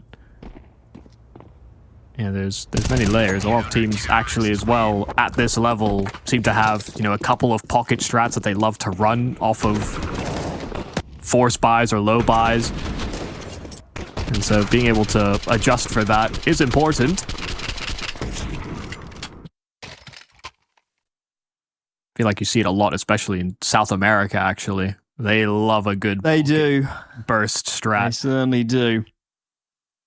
I bet Nemiga here has like two XX per bomb site that they can run on pistols. Particularly that, I mean, that one on Train where they smoke back Molly back Thomas and explode. I bet with enough research, you'd know that was a favoured option. So, I somehow don't doubt that. It could also be that for Monte, the other aspect of favouring practice is that it's very hard to learn from mistakes in the same way in practice. Like, let's say you play a scrim and you lose one stupid anti-eco round or something, it's very easy to just neglect that and say, oh, that doesn't matter, we're being idiots. Let's focus on the gun rounds. And now they're coming into officials and they're getting punished. And I do just wonder if it's going to take these officials and getting punished and learning from them to make those changes versus just practice. Absolutely. Can't imagine using a bandsaw in the simulator and cutting my fingers off all the time and expecting myself to understand the consequences of not placing my fingers in the right spots. Not until it actually matters. Don't become 20 a seconds. That's why I have no plans. But there's a deep plan towards this B bomb site. They've constructed something, just smokes down into the market window, but very little progress. Ryu, good entry, but Khan hitting the leg. It's a Ryu double again. When they've struggled to crack into these sites, Ryu has delivered the goods. And as they come out of that market door, Xanter will catch Azu slipping, but they compile for a double swing. It's Gizmi and Ryu that will combine, and it's these two young pieces out from the academy that need to pull the round together. Risky deals with one, but Gizmi hits good timing. He slid into the backside pillar. And Risky none the wiser, turned the wrong direction, and it will be a collection from Gizmi. It's between these two academy come-ups that they find success on B. Would you agree with the statement that Monte, particularly on T side, finds the most success when they simplify? They play more basic rounds, barrel in with numbers, and just get themselves into an afterplant. Because that's what it feels like to me. Yeah.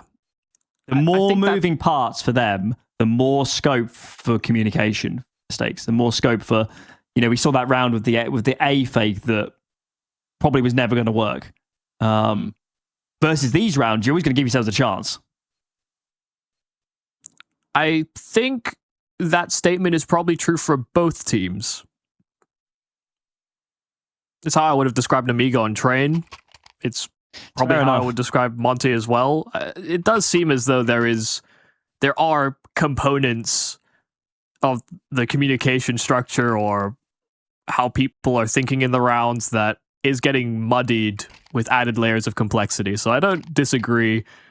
I do think it's something a lot of teams actually could serve to benefit from, is just knowing when to simplify, and that's also something that you learn with extra game time. But simply put, yes. And I think Ryu is the one that is the beneficiary as well when they have simplified. He's not necessarily always had the most stable aim, but he's had the quickest collection on headshots of everybody on this Monte side. He's been the most lethal weapon just in terms of explosiveness.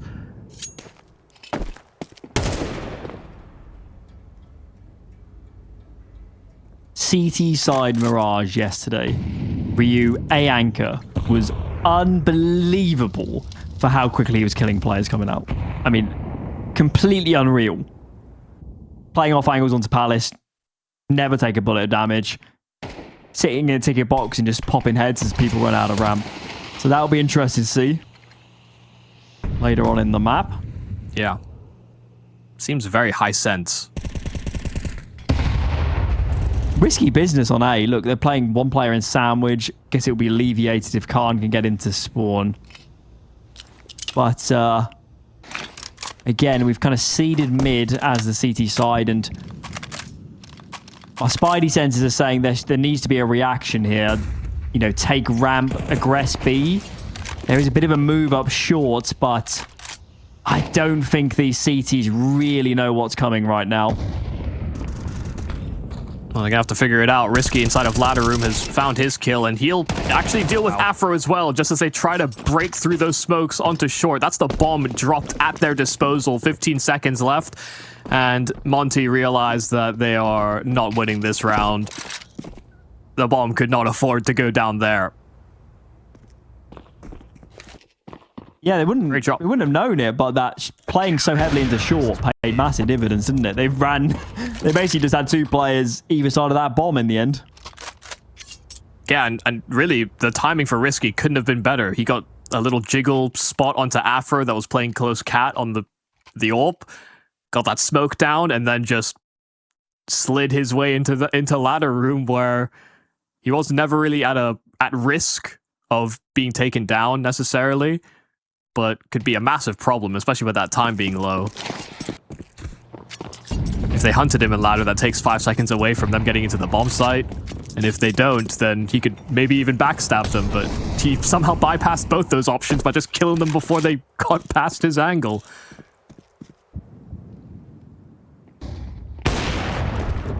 Surely not another half-buy win. This one's more of a force.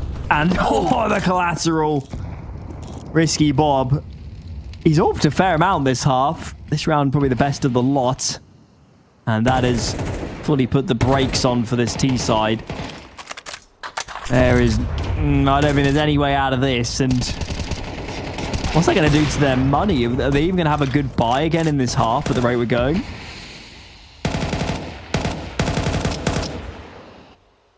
Yeah, I wouldn't think so. Risky's taking a big gamble, and it won't necessarily pan out for him. Can't on that, I guess, secondary AWP. Able to trade right back. Main AWP, Risky Bob. That would be something. No, can't put it to rest. It's the 4 kills via the AWPs that shut down this B play. The collateral from Risky. All that was needed to stop them in their tracks. Monte were suddenly reconsidering running through a smoke after that.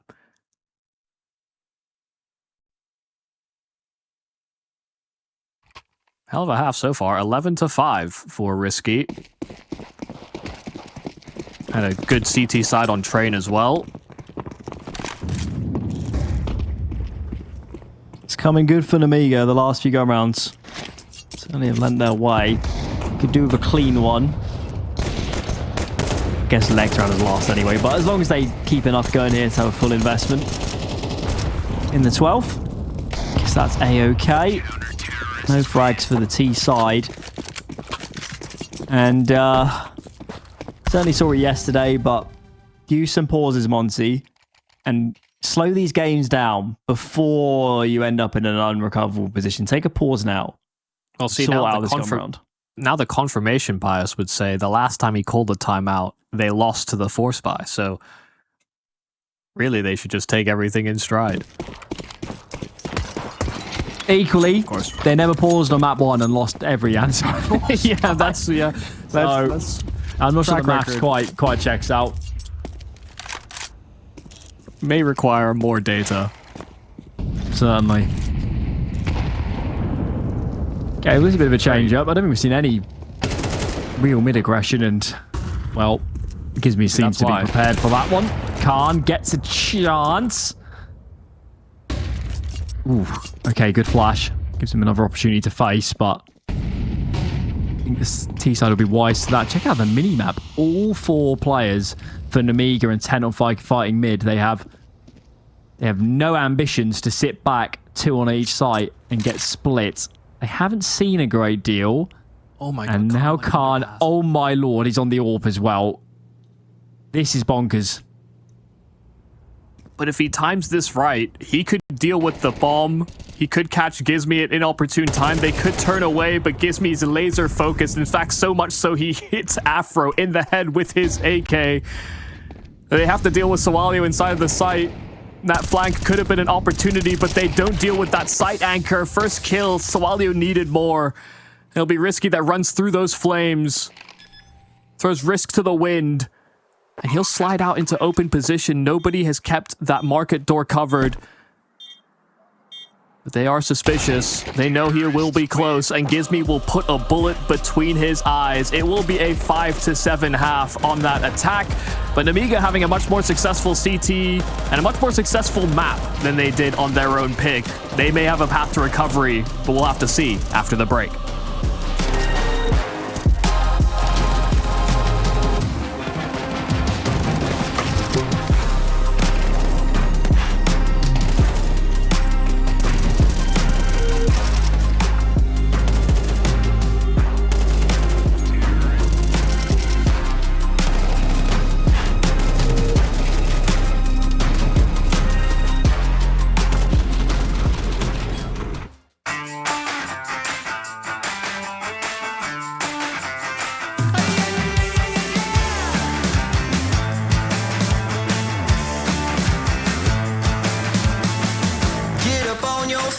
This is a shakedown. Order up that beat just like it's takeout. Show me you got soul inside those new shoes. And you can rock and roll with an attitude. So good, so fresh, just the way you like it.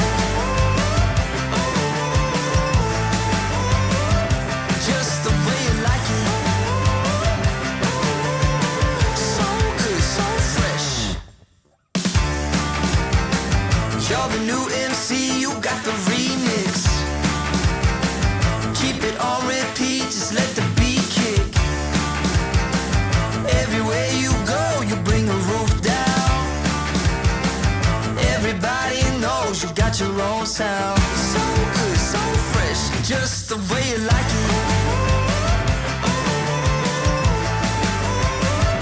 Just the way you like it. So good, so fresh. Yeah, you like it, the way you like it. Oh, yeah, you like it, the way you like it now. Yeah, you like it, the way you like it. Oh, so good, so fresh. Get up on your feet.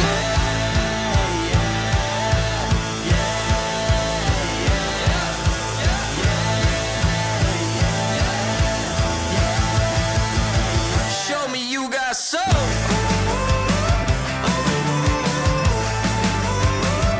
Just the way you like it. So good, so fresh. The way you like it. Just the way you like it. The way you like it.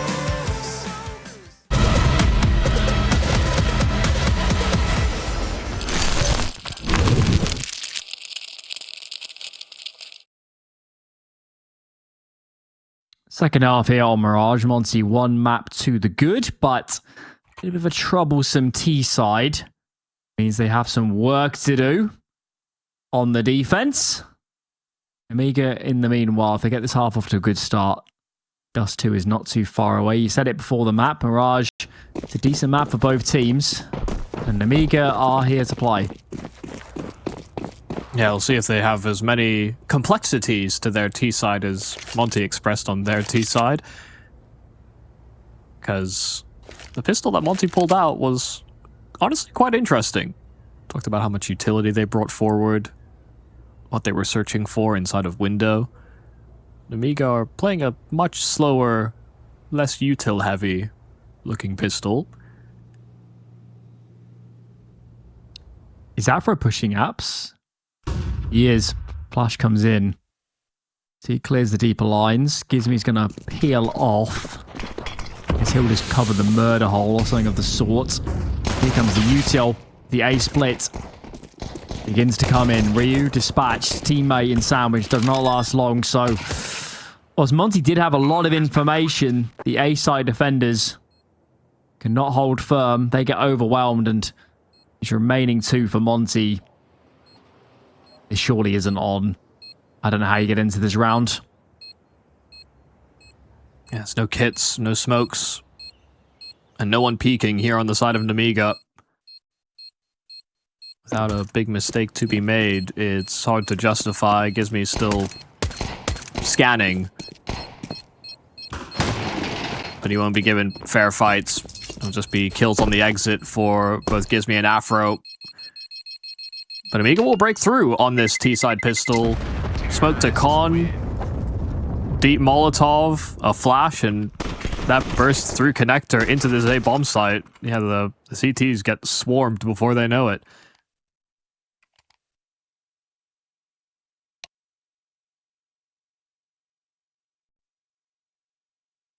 Oh, another technical issue. Are people forgetting to charge their wireless mice? Is it one of those days? Could well be. I think that's the thing that I've noticed a lot in, especially this year of online grind Counter-Strike, is far higher frequency of, wireless headsets, mice having to be recharged, but also just that's partially the amount of teams that have to go through like that heavy grind It used to be reserved for the few psychotic teams that would be out there that would be playing on average a map a day, maybe 3 maps sometimes as well. Now it feels like that's par for the course for many that are trying to make that journey. Yeah. And check out this mid fight. Oh my lord. This was a 4-spot. Yeah, I was going to say, it's not an eco. It's not a USP eco for the CT side. They've been absolutely eviscerated before they could do anything in mid. Full contact play, fast out for Nemiga, just completely dominates with the weaponry advantage. I didn't even know it was a 4-spot until I looked at the money. Yeah. Safe to say that has not been a worthwhile investment as it stands. They're heading B as well, so Bemis won't get any chances. It's been a rough game for Monte. Yeah. But come on, Bemis. You heard them smoke con. Heard them smoke window. Could have shot a few bullets up short. Who knows? These players being as low as they are in a few could have given himself some magic. Saving his MP9 doesn't feel like it'll hold the most value.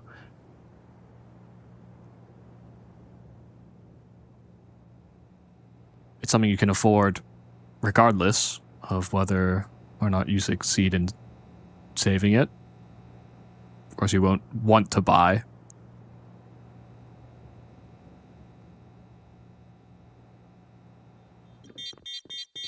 Yeah, sometimes rounds can be as simple as that. Just full swing to mid for Nemiga, and they came away with 4 kills instantly. If only all anti-4 spies were as simple as this.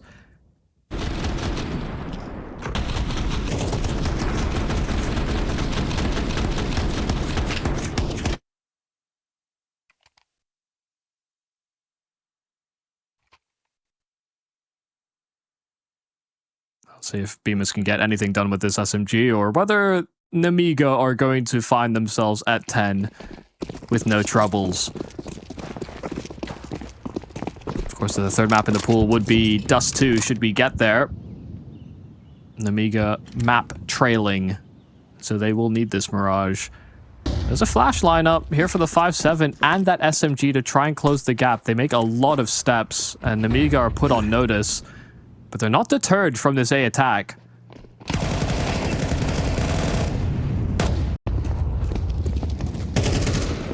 The money's going to be completely out of control if Monte can't find some frags here. Somehow that Molly, quite called Gizmy, does get a headshot off, but no frags. Some low players, but that doesn't count for much in the great grand scheme. So lots of cash in reserve for Nemiga. Money's looking good. Everybody was so low on Nemiga as well. It's almost a bit of a shame there for Monte. They couldn't finish off a couple of those kills. I think Xanter even shot Khan for good measure. So, you know, there was more damage than Nemiga would have bargained for versus USPs. But yeah, this is the bread and butter now. Monte need to turn the ship around, otherwise Nemiga will simply sail their way into another sand map. Dust 2 would be calling. And that AWP of Afro, you're hoping to see impact. It wasn't necessarily Khan's AWP that always struck true on that CT side, but an AWPing presence was certainly felt.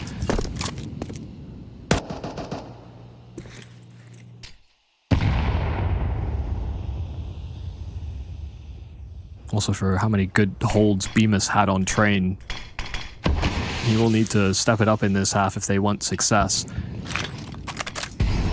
Him and Azu. Yeah, they will need to pull their weight. Has to start here. If they lose early gun rounds, they have just got way too much work to do.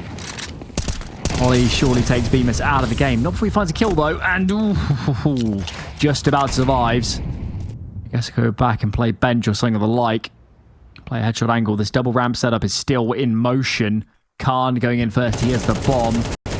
Zuwu jiggling. Gets the spot. And Ryu doesn't find the frag? No way. Crazy. Yeah, heard about 8 bullets come out of his gun, but he does not connect. Khan finally ran down by Azu, who compensates, but Sawalio's there with the trade. Bemis being on that low HP, and Afro still holding this line to Palace with only 20 seconds left, and that bomb's still open out on Ram. They need to try and move back for it, but Afro strikes at the right moment and catches them blissfully unaware. 3 kills for Afro on this first foray into the AWP. The defense of Monte holds. Just about. Just about. Bemis absolutely could have gone down to the flames there. I don't think they anticipated a player to sit in it for so long. Gets his due. But of course, with the economic situation, Monte needs to chain rounds. That is going to be a difficulty here. We're back to heavy mid presence. I think Azu, I'm guessing he was jumping 4 short. Hasn't made it up. So he's in a spot of bother now. Stuck in around underpass. Okay. Why's the kill anyway? That's a crazy clear. Prepping the boost, the swing from Sawalio is sublime. And it will be him and Xanter that come away with 2 kills. Xanter even doubling up on the trade. It might have started well for Azu, but things have gone weird for Monte in general. Still Ryu on short, bomb inside of the B-side apartments. And with the lack of progress on A, it has gone quiet. There is a lot of guesswork to be done on both sides. They're hoping to find an open B bomb site. And yeah, Gizmi's starting to lean over, but that player on short and Ryu will not give any attention over. His back should be exposed. Risky has a free kill, but there is another that can be offered up right back here for Gizmi. There's the bomb on Lear that is unprotected, unguarded. But he doesn't know that he's out on the site itself. The flash may have given that round away. Gizmi turns, and the HE doesn't finish off the job. It's Xanter now sits inside of the apartments waiting for that smoke to fade, waiting for Gizmi to reveal out of one side of it. And as he crawls on out, Xanter takes his attention away from the bottom of the smoke. It's a Gizmi 1-on-3, and it's Big Brain City for Monte. I can't believe that. These frags on A felt like they ended the round. And then the other Nemiga player at the end slips into bench on an epic timing and is in such a good position. That is unreal. That round from Gizmi probably keeps them in the map. It would have been a long way down if it had to eco the following round. Afro opens the scorecard. We're back to mid-contact plays before that window smoke has truly blossomed. They do find Bemis, but at the expense of a lot of HP. This is becoming a brutal brand of Counter-Strike. Look how eager Nemiga are to start fighting. They are, you know, contact in somewhere, face elsewhere on the map. It's pretty wild. High pressure. They are poking and probing all sides of the map simultaneously, and they are not coming out better on the exchange. I must admit, I prefer it to the T-sided train, but still, it's a dice roll, isn't it? You take that many duels.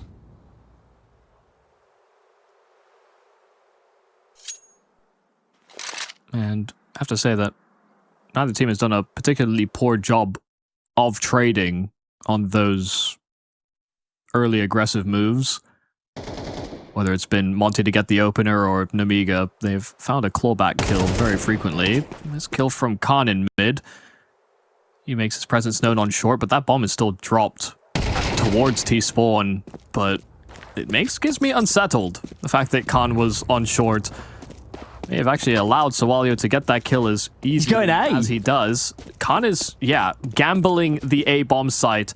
And with how low the time is, Afro should be none the wiser. Attention's raised to short, but he should start to hear these steps now. Khan makes his way over, but Khan hits the shot he needs to.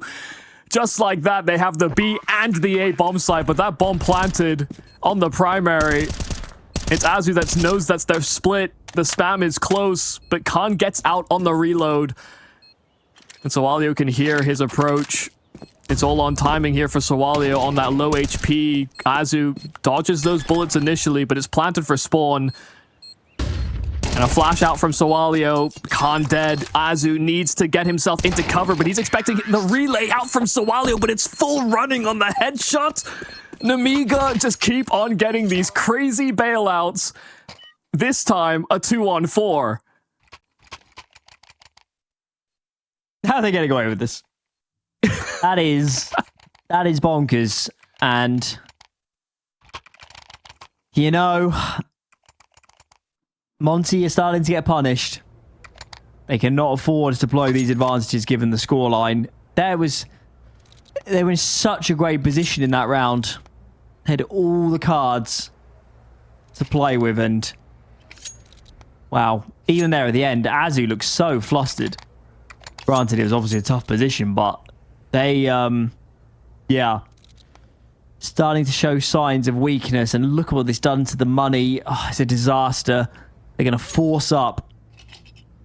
This is make or break. Lose this and it'll be another horrid force buy up against 5 map points. This is scary. Yeah, this is... I mean, I feel like this series has had many rounds that weren't supposed to happen. It's not how you would have projected the rest of the half to play out, but it could still take another turn. 5-7 and Deagle, along with that FAMAS's added pressure. They get 2 kills in at ramp, and this was a heavy A-side commitment in from Nemiga. They were setting up to throw util. That util is now sailed out, but they're trapped behind a smoke themselves. Doubly so. Palace and ramp both cordoned off. And Gizmi's taken space at B all the meanwhile, so if they want to go back, they'll have to deal with him. Otherwise, the Gizmi stops pushing. He waits for information. If he overplays his hand, there's still too long left in the round. Hopefully the sandwich there, and he spotted the elbow? I think he spotted the foot, actually. Yeah. So first molly missed, but the second one will certainly get the job done. Kill from Bemis. Flashes are perfect. Azu has a free kill on the site, and that was the bomb that was making its transition over. And now the Noose Titans. Khan trying to attempt to hold on to this AWP. It will be the Gizmi backstab that gets the job done. A team ace here for Monte on a pretty desperate buy. They come away with 2 rifles and an AWP. And neither team, both are just refusing to die at the moment. Also in this round, a lot of it comes down to that initial ramp fight, but you mentioned the site hold as the exec comes in. The timings of how they fight is just perfection. And of course the flashbang as well to allow the player default to get a good fight. And now it's flipped. The money is a disaster for Nemiga. Full force buy for them. Win this as Monte and you're up to 10. And even then, the buy, if assuming there's no plants, the buy is not good for Nemiga. Yeah, there's a part of me that actually almost wishes, based on the way that Nemiga are buying, that they bought more util. Because the times we've seen these rounds be threatening is when they've had execs and they've, you know, layered that utility well. Monte cannot afford. Oh my lord. Why? Do they not see where the money is? They saw no util early on, perhaps. I have no explanation. Maybe he thought it was a full eco and he's getting ahead of himself, but in a series where these rounds, they certainly could have been there and doing on train. It wasn't by virtue of Nemiga sucking so much on the gun rounds, to put it bluntly. But this could be a disaster. Also giving away a gun in mid. That's an AK on Dezansa. Yep. Not like this. It's a curious move. Started window, jumped out window late to fight mid-floor. Didn't even just transition to connector. I think that was the expectation. Looked like he wanted to fully push top mid and just didn't have the support around him to actually make that play feasible. So yeah, it's a vulnerability that's exploited. A weapon given over. Well, it's not in the healthiest of hands. It can certainly still be a massive issue. They line up over at ramp. Ryu a double kill, but that recovered AK does strike back in. Afro spotting the presence at ramp, and it's full tunnel vision out from Palace. Bemis will cover, fortunately. Soalio got a couple of strikes on that Deagle before that kill came in, but B is open. It'll just be a tough time actually getting that bomb into the site and planted. I think it's a little too late, actually. Yeah, 8 seconds past this. He knows it. Making it. Yeah. Hoping he hit a perfect B-hop, but even then, you would have had to hit like 14, I think, to make it in time. I think Lear there was actually hoping to die, given the money. Oh my god. That is... What do you do? They put themselves in a position where their buy's going to suck on the following round. They could lose this map without... What would it be? 10 to 11? They might never have a good buy before the end of the map. Yeah. What a catastrophe. Unironically, they just have to continue to save. If they go in with like a half buy, half not, then you're right. You know, they don't get a proper full buy, but if they save in one of those rounds, they could. Such a bizarre situation. Yeah. Letting the clock bleed too much. Monte playing 4 mid. Afro passively holding B. And Xanta opens up the scorecard. The 1 AK in the mix finds 2. He goes looking for more. Ryu springs his trap. B has been seeded in the meanwhile. You can't play 4 mid anti-eco and lose 4 players.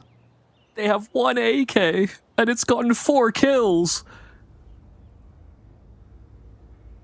This is absurd. Do you believe me yet that Monte loses in advantageous position? I was with you since you might be convinced. Since that last round of the half on train, I was with you, but the evidence is stacking up. It might be a mountain of it at this point. Oh, I wasn't expecting so much. He needs to save as well, man. I know he feels like he can win this. I know it's been one of those rounds where you just want to give it a go and try and forget it ever happened. If they hang on a minute, not really guarding the bomb though. They're not. Look how far they've spread. They've cast the net. He can get on the bomb. He's going to win the round. Ryu has won the round off of the absence of Nemiga presence on the site. The gift that was given to Nemiga stolen right back, and where they could have been sitting at map point to extend this series, they still have to fight from behind. I actually stand by what I said. He should have saved. I agree. He actually should have saved. Oh my lord. How does it... What is happening today? I mean... It's someday. Of course, we've spoken a lot in this series, of course, about Monte making mistakes, but we're getting in the territory now where Nemiga's going to watch back this game, and they're going to have, like, 25 rounds to review at the end of this. What is going on for them? I expect them to be the more maybe predictable team here. The more like they've certainly played for longer as a core. But what's happening? This is what I was also talking about in our pre-show. The roles, the hierarchy, the system seems to have taken a hit in the implementation of Soalio, and that's no issue really with him individually. He's actually been doing a great job. It's just in the restructuring, Nemiga seem a little bit frazzled, but I think that's everybody this series, Monte included. Afro's AWP already tight on the line. Nemiga going for this A burst, and while they're pulling util as they descend into the site, Xanter's dealt with, and no one else has really joined him. Lear out, and Soalio actually combining for that double entry. And now they'll look to take that extra space. They'll wait to get those smokes down so that they can breach this bomb site cleanly. On the edge of the smoke, Bemis tapping away and hits the headshot, but Lear answers back with one of his own. This might be just an argument to save now here for Monte. Azu's low. An argument to save. The money's in a position where these might be their only rifles. I mean, Bemis maybe could force something out, but surely can't pull these sort of rounds off again. In the meanwhile, Nemiga playing with a level of discipline I've not seen yet in this series. They've just been blindsided too many times. They'll be all sticking around for this bomb if there is a risk of another ninja. Azu. Liz peeking before the smoke. It's not ideal. There's no wiggle room now. That is the round. If Azu stays alive, that is the round. This is outrageous. They wait forever. They take too long. And while there was an argument to save, that scratching feeling at the back of the minds of I don't Monte believe it. Is that Nemiga will mess this up somehow. The MVP for Monte right now is Nemiga. I honestly, I can't believe it. I cannot believe it. I only ask the question, why? Why wait as long as you did? Hey, somebody's got a bingo card with that on it because they'll have a full house by this point in the series. Monte, I'm not sure they deserve to have 11 rounds right now, but they've got it somehow. Gives me jumping on the MP9.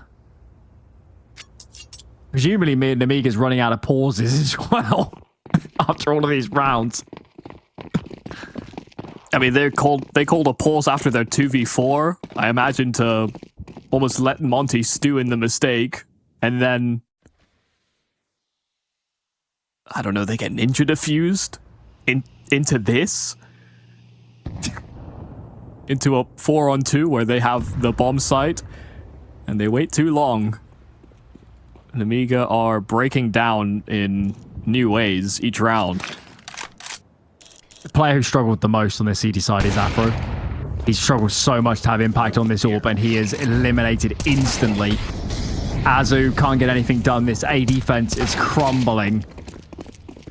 And despite all their good work, finally there is early save call. I mean, granted, the lack of save calls in the last 2 rounds might have won them it, but the one kind of hidden factor at play at the end stage of this map is the economy. Monte might be winning rounds, but they clearly weren't saving any money, and now it's gone. Yeah, why try your luck a 3rd time? You already had 2 rounds of grace. This could still end up in an OT. As scrappy as this game has been, there could still be more to play. Bemis won't even be allowed to hold on to his weapon, so 4 survive here for Nemiga, none for Monte, as they will have to move in with a poor force buy. But that has not exactly been a burden. I have no confidence in this series. I have absolutely no confidence in Nemiga to clean this up. Force buys have been a boon, in fact. They have absolutely done this map the hard way. This last 7, 8, 9 rounds from them has been actually playing pretty well on gun rounds, or at least early in gun rounds, and then it being catastrophically, you know, dropping the ball, snatching defeat from the jaws of victory sort of stuff. 2 pistols here. Azu finally has some impact. Long range frag for him. Afro won't get engaged, but they'll certainly take the man advantage. They're all in mid as well for this T side, so if anybody gets angsty from the CT side, starts making moves. Afro almost slid out into no man's land, but Everybody's just like dead. that, Nemiga sweep up 4 kills, but Gizmi's answered back with a couple. Risky was low, and so it could have still gotten weird, but regardless of all of the craziness that fell into Monte's lap on Mirage, Nemiga close in regulation. A 13-11 scoreline for Nemiga. but I think you hit the nail on the head. They win it. And then some. Could have been a clean win on train for Monte as well without some of the ones they made as well. So. One of those days. So many bonkers rounds. Both teams need to play a cleaner brand of Counter-Strike. That is pretty obvious. And let's get into Dust 2. Gizmy finds his lineup in the end. Towards the doors. That would drop down. Mask all amid. Another Catwalk as well. We have got a player in Khan. Sorry, not Khan. Risky Bob here. Aggressive in amongst the reeds. It's extended fight here with Azu. Fortunately, there's nobody in behind. Now, Ryu starts to make his move, but he's a little bit too late to the party. A teammate has already joined to bolster the defense. And now we're kind of pinned in. We've burnt our util.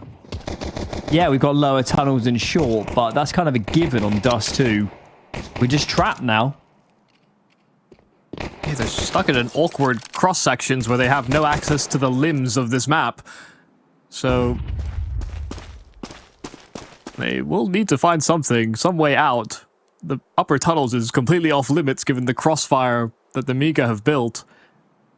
This was another heavy util T-side investment here for Monte, but they still do have a smoke. They can broach a mid to B, and so long as Lear isn't too much of an influence, all they have to account for primarily is those tunnels. Player transitioning back into the bomb site is Sawalio, and they catch Lear trying to make a move. Sawalio dead inside of the site, and while they maintain access to those tunnels, it's into a 3-on-3 where they barreled through a smoke. Afro cannot punish. That was the best opportunity, it looked like, for a clean duel there for Monte, and Bemis will get dealt with from the tunnels. They'll get swarmed. And what started as a good round for Nemiga will finish with them taking the CT pistol. Yeah, I did slip a little, I guess, in the mid-round, but I guess the one thing they always had in this round was information, so the rotates were hella quick. And of course, they pay dividends. So Pistron goes the way of Nemiga. And we do have a 4-spy behind the plants for Monte. What are we going to bring to bear? A couple Galils, make that 3 on the server thus far. 4. Util those lacking, Pretty to put it absent. mildly. Yeah. On smoke, 2 flashes, and a decoy. They're just going to B-pop straight off the rip. I mean, it's a good time. Look at the CT setup. They're playing heavily into mid. There's nobody on the site proper, so Alio's pretty well out of position here. Nade is nice, but it actually allows Bemis to find the frag in the end. I think they need to save on their CT side. These guns are worth too much. Yeah, with Savalio being dinked as well, and no effort really being made to be on the site itself. Even with all this utility that Nemiga have, it might have to be a save. Speed bomb site fell too quickly, too simply. That's... I mean, how can you... This is the thing with the way the series has gone. It came as no surprise this 4-spy was going to happen. And in a way, it's also unsurprising that they've won off of the 4-spy. But still expecting Nemiga to account for the right moves. You know, heavy fighting in mid when there's a lack of presence or pressure put there by Monte is a bit perplexing. Yeah, that is the million-dollar question, is what inspired them to lean so heavily. The one, I'm not going to call it a silver lining, but at least they have saved the guns. Yeah. So there is... They're not in a position where a full reset is given. Can bring to bear a pretty decent investment here. Play out the round they wanted to last time around. Longbow is seeded. 2 players already pushing up Catwalk. There's no lurker for Monte, so there's nobody immediately to catch this. I hope for their sake somebody appreciates the possibility. Yeah, they're very aware. They've been blocked. There'll be another smoke, and with them being so dedicated to this long take, they will be hyper conscious of this flank.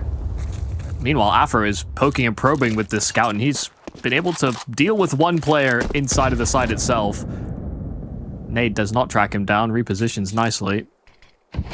You see, Khan's actually checking T-spawn, so they don't quite know for sure this is all 5 long.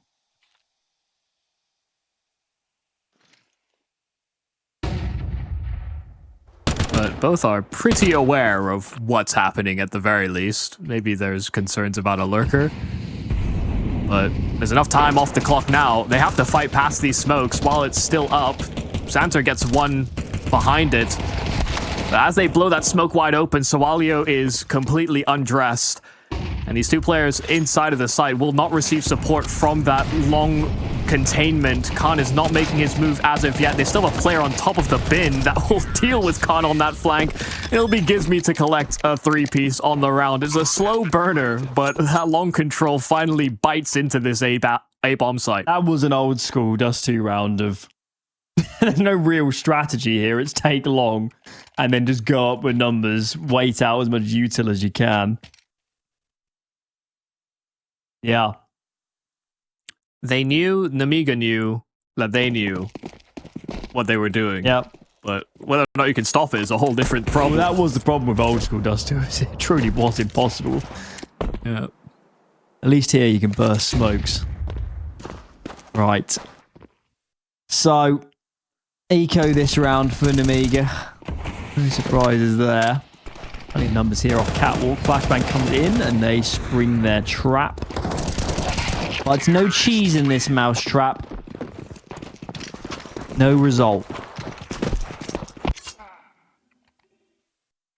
Yeah, ambitious there from Lear to dart out with the knife, but knew the round was likely going to be difficult. Probably his best chance of doing more damage, in fact.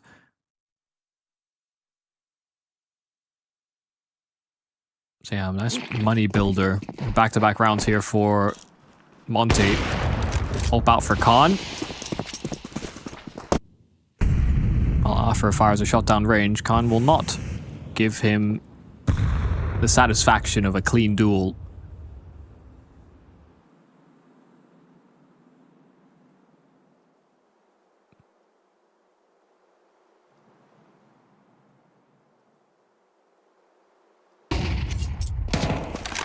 Ooh, that was close.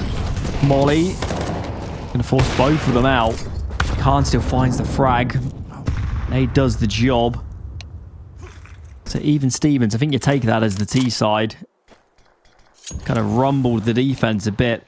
They've come both off B to cover mid in the meanwhile, and Bemis has got so much long space they can continue to pressure short. They will pull so much attention, and they have, and Bemis finds both kills. That is a lurking masterclass right there. That is how it's done.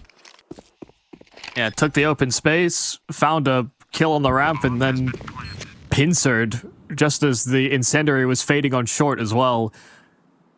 So yeah, kind of a forced duel on that A slope. It's nice to see the pieces being more harmonious as well. Obviously, earlier in the series, we've seen some rounds where it's safe to say we're not always on the same page as Ryu collects with the knife, but that time, the moment Bemis is gaining all that long space, his teammates are just dumping every nade they have on Catwalk to try and pull as much attention as possible, and it works pretty perfectly. I think we'll be ecoing again if we're in Nemiga. Yeah, there's not a lot going for them so far. Maybe they can get a force buy to work themselves. Of course, Nemiga came into this map, won their pistol, and after losing to a force buy, now lost 3 subsequent rounds.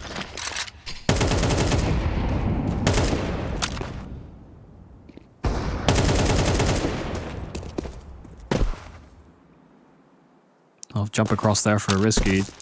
Takes a decent amount of damage. There's no scouts here for Nemiga.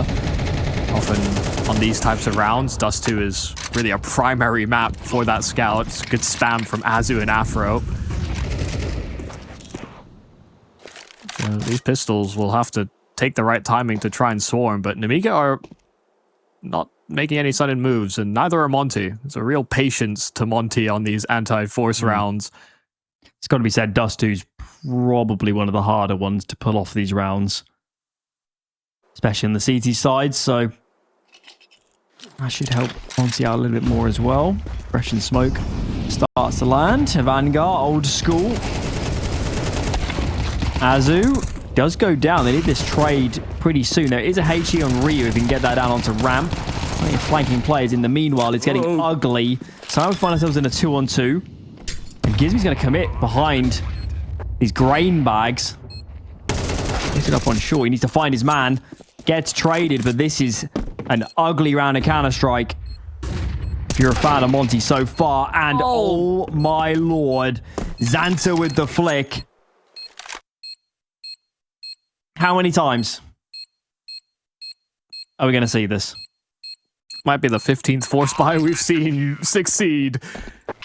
I didn't think Nemiga would pull it off. No. Monte were playing it slow. The util looked good, but that one pop flash that Lear throws feels like everything gets thrown off kilter. He gets his kill. The smokes are weird where Monte aren't in a great position to trade, and then this battalion of pistols comes in on that short flank.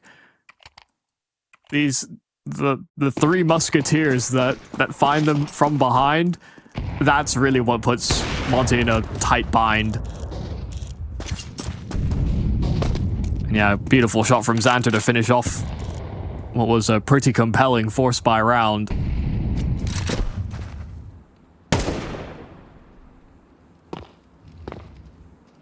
This is far from a normal series. Say that again. Say that again.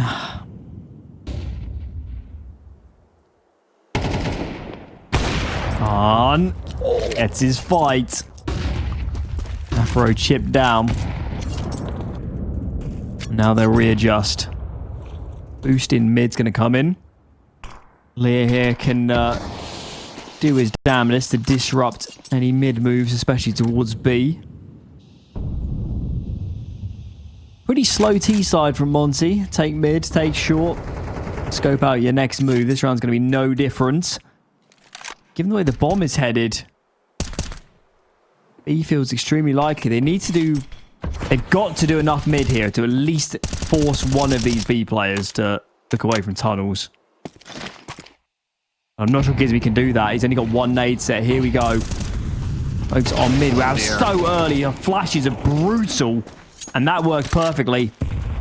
That is how it's done. In the meanwhile, Gizmy does collect the mid move. And this is a tough retake for anybody. I appreciate his low HP on Gizmy and Afro, but E-bomb side's a rough one to get back into. And yes, indeed, they say it's too tough for us. We'll live to fight another day. Yeah, the sadness here for Nemiga is not only is the nade, well-timed, but ill-placed, sailed a little too deep. Monte looked like they were about to line up for a massive HE. And then they get caught by flashes as they break into that B-bomb site. If there's a little bit more impact, Sawali does well from the big box to collect on a couple of kills. But so much of the damage that was done to Monte in this round actually was unconfirmed. It was through smokes. It was via utility. They didn't know for certain how weak these players were. So even if you try and angle for that in the 2v3, I don't think Nemiga were the wiser. It does feel just a little inopportune there for Nemiga. I don't think the setup was particularly bad, but Monte bursting at the right time hit them with good util and dodged some critical util as well. That's the fight Afro has been searching for in the start of these rounds, and he'll get exactly what he wants. Azu as well. Two quick collections as Nemiga try and change up the pace here on this defense. Just getting pushed around, and now this B-bomb site is completely vulnerable. It's only for Monte to discover that. Now there's kind of an absence of presence. Nemiga aren't fighting aggressively for that mid-control. You see Gizmy now probing. So he should call that all clear.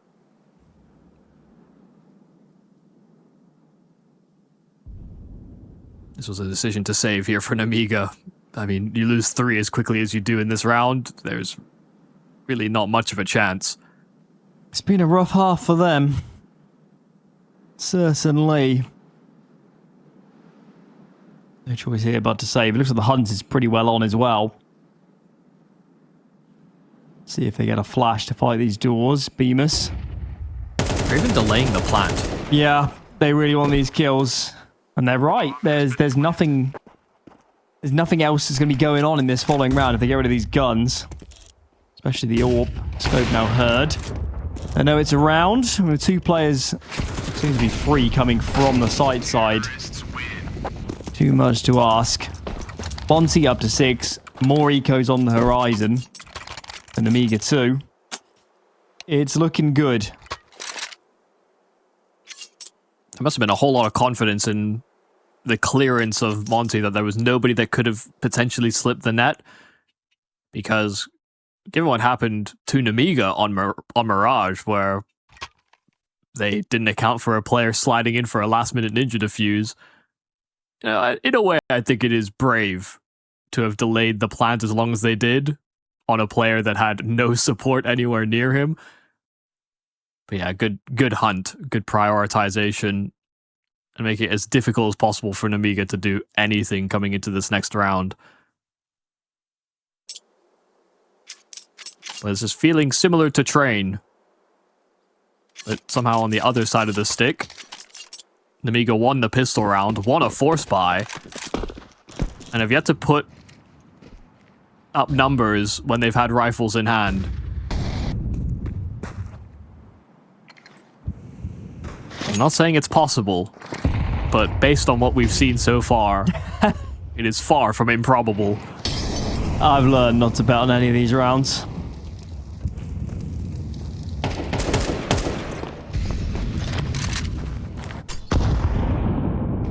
Hopefully Azu here doesn't overcommit. Doesn't seem like he will. Tracks back with his teammate into the tunnels itself. Gizmi and co. In the meantime, cleaning up mid. Soon to be taken short as well. And they're not going to meet too much resistance here. That's a good awareness, I think. Yeah. Through a smoke to the B doors, audibly leaving into the tunnels, and recognizing Nemiga on a force buy. There has to be a counteraction. There has to be a move that's made from Nemiga. And just that patience from Ryu inside of the tunnels. Once again, Nemiga in a pursuit of information, this time are flying as blind as can be. Ooh. Meaty tag onto Lear as well. Nobody around really to defend against this short hit. Nemiga will buy fully in the following round, whatever happens, so you'd think they'd at least go for, try and take some rifles away. They've got 3B right now. So they might as well get engaged and try and get something done. Good tag on to Gizmi. Couple low players here.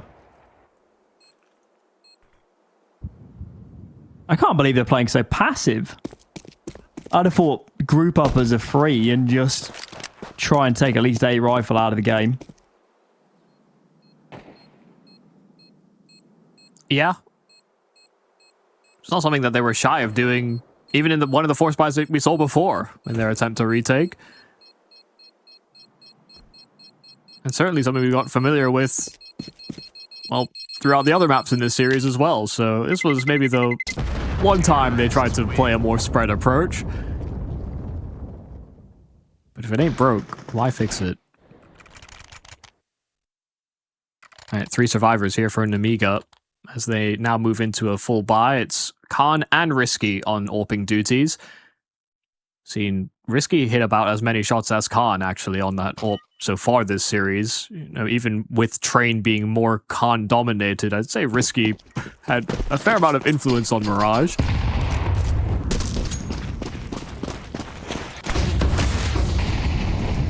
But they've got to get a stop. 7 rounds already on this T side is really a solid foundation here for Monte. Everything else will feel like simply extra. If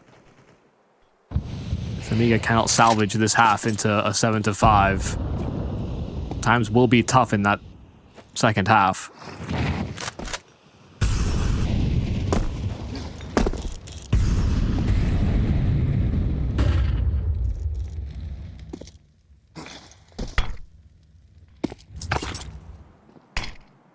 Good catch.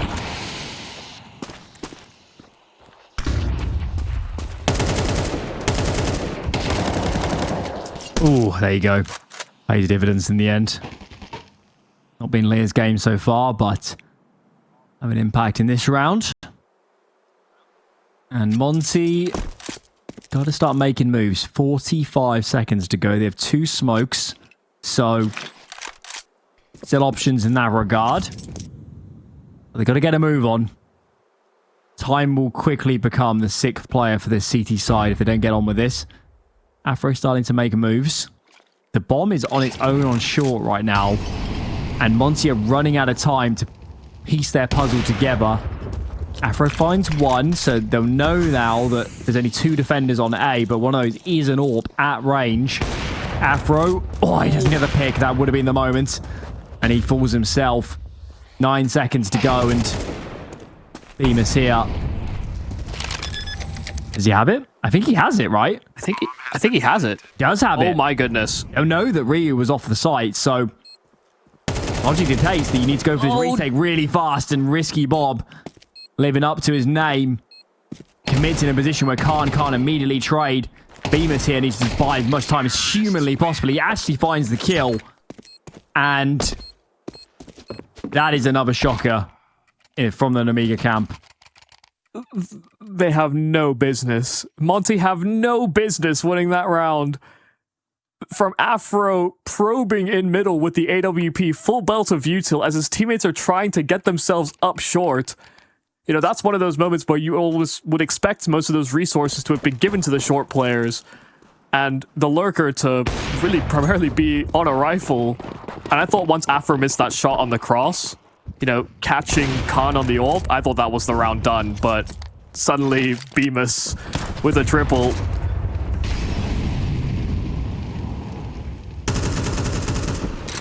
I mean, it's just another poor looking buy here for Nemiga, but what else can you do? You've seeded so many rounds here on CT. Bonus is at an all-time high, so half buy is probably the most outrageous call, but it has not been this saving grace that it has offered up time in, time out so far this series. Oh, just brutal. Spam down to half and chased by an HE. I must admit, Dust 2 anti-eco, anti-force is being a lot more convincing. For Monte, certainly the map could be a factor, but equally, they are just playing simpler rounds. There's less moving parts. There's no Azu jumping out a window and running up mid for no reason, that sort of thing. Sure. Nice to see. And Nemiga, huge mistakes almost cost them map 2. They were having a bad game already here, but those mistakes have just rubbed a metric ton of salt in the wounds. They've got to find free. They've got to stay in this map somehow.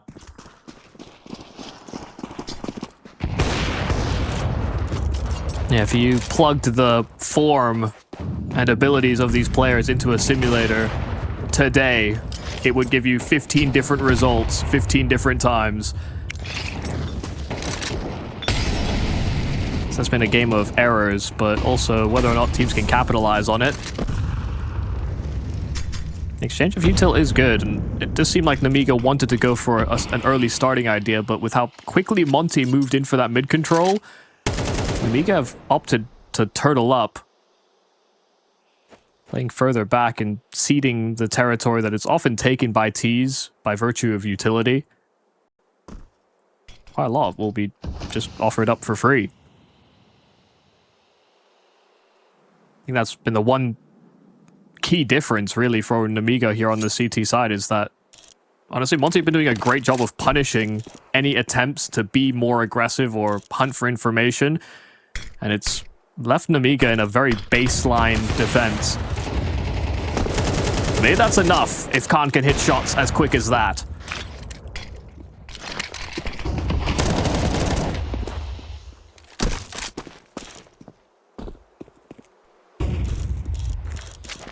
So far, good activity. A 3-on-5. Yeah, they need somebody to do something here. And Nemiga most certainly have to convert this. They're going to go double off Cat. Bit of a risk, but at least we're playing a buddy system. He finds the first man. The teammate to trade should he fall. And oh my lord, what is going on there? There's no time. Yeah, I don't think it's going to matter. Looks ugly, but frankly, if it costs 2 seconds, it's decided the round. Indeed, it has. They find a flurry of frags. That will not decide the round. Nemiga, tough half for them. They squeeze their way up to 3 rounds. Second half, the deciding half, coming up soon. Monte with a tremendous lead.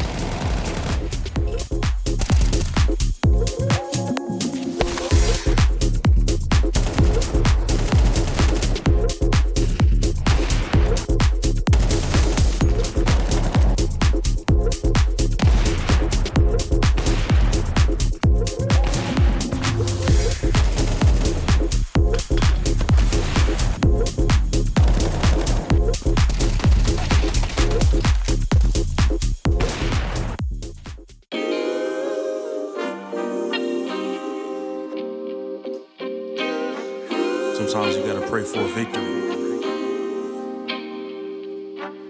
Yeah, I'm overzealous when I'm thinking about the cash flow. I never had no handouts, just came natural.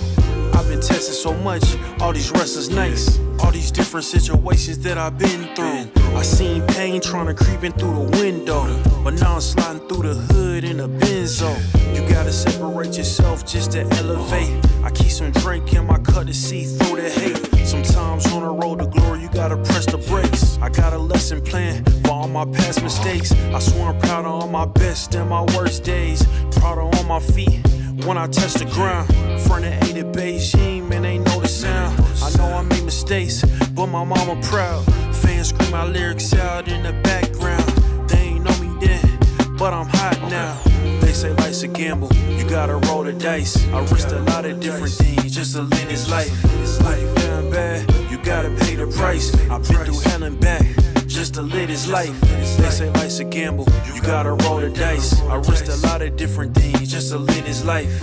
When you down bad, you gotta pay the price. I've been through hell and back just to live this life. I'm faced with a lot of different choices these days. Do a rock and Rolex account or blue face. The whole world know my name off a mixtape. I still got the same brother since 6th grade. G-Wagon red seats, we on Biscayne.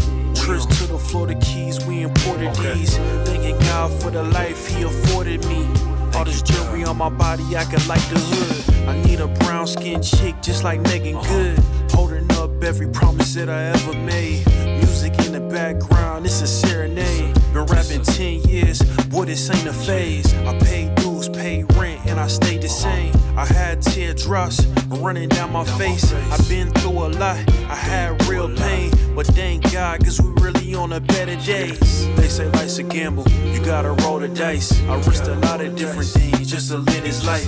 When it down bad, you gotta pay the price. I've been through hell and back just to live this life. They say life's a gamble, you gotta roll the dice.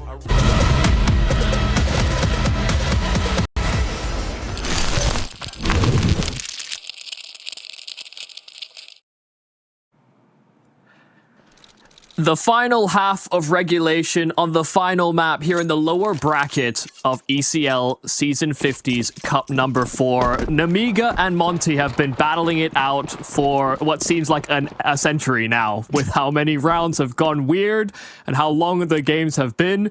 But Monte with a 9-3 lead, they're in a fighting position to maintain this lower bracket run. Now or never if you're on Nemiga. And they strike the core scorecard first. Look at the rotations, though. All 4 for Monte are here, trying to mount heavy defense, but they're losing numbers thick and fast, fighting from Goose. And they do find 2 fast kills. Still, though, trades are okay. Bemis next to get his jewels. And he falls by the wayside, leaves just Ryu. Big task on this young man's shoulders. But he gets overwhelmed. Surely gets overwhelmed. What? No. How's he won that? Double peaked and he finds both kills? You can't predict anything in this series. Oh my goodness. And the worst part is they lost track of nameplates. Ryu got a kill as they were scaling up into that A bomb site, they deal with the 2 players Goose, and they're still caught out by Ryu edging the side of the smoke. That's a 1-on-3 there for Ryu. That should never have happened. Currently sitting 12-3 on the scoreboard.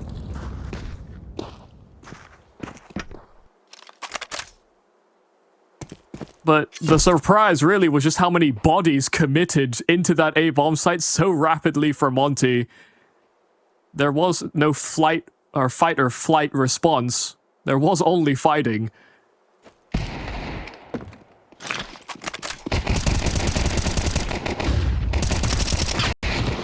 No force by this time. It's just a stray deagle and a few Glocks. Well, they have been able to permeate into the site itself, and with that smoke, they'll secure a plant as well. So they've done quite well here to have gotten themselves into a planting position and done the damage they have. But this will be an 11th round here for Monte regardless. They do not have a lot of runway. This extra money from the plant has to go very far into this T-side half. Okay. 11 on the board then.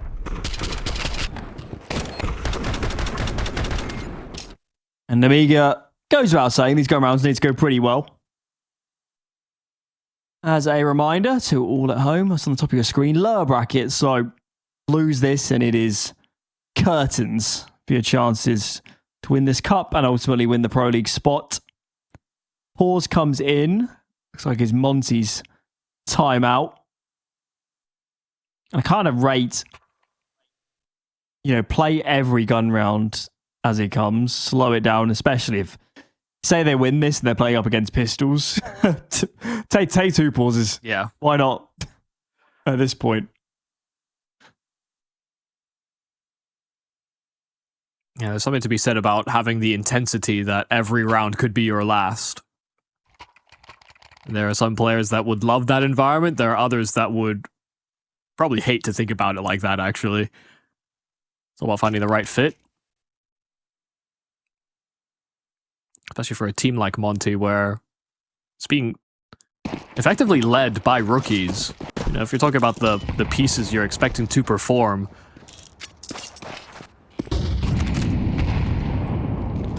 all about clearing the mindset for the rounds ahead. But this is a must-win for Nemiga, a team that have been together for far longer, only had to replace 1 player, and have actually put themselves into a fair amount of decent positions, pulled back some tough ones too. This might be the toughest of them all.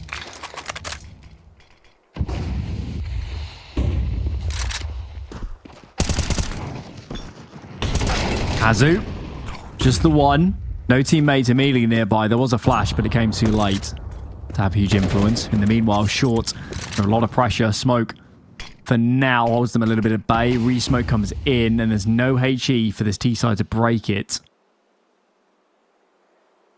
They're pretty committed, though. I mean, the bomb is in pit, so they've got to end in this direction. That's a nice kill on Gizmy. And now these CTs are in a position where they really need to actually commit to this short fight, I think. They're actually going to reroute, drop Bemis to go for his fight, and Afra is left in a rock and a hard place, and now that decision to split up 1 apiece does not look ideal. Ryu needs to save. Yeah, a very tough position to be in. They just got that smoke that was down, but because Gizmy gets dislodged and sussed out by Sawalio on the spam through the smoke, they lose their foothold on that position, and yeah, they don't come to a consensus as to what they should do next in response. And I agree with you that short play was the most logical of the two. But they hedged their bets, and it didn't work on either front. So Nemiga do find what they were looking for. They go into a gun round on this T side. They come away with a win. They pick apart pieces of the defense. And Monte are now down to USPs. A flash and a 5-7. That's about all the threat they've got.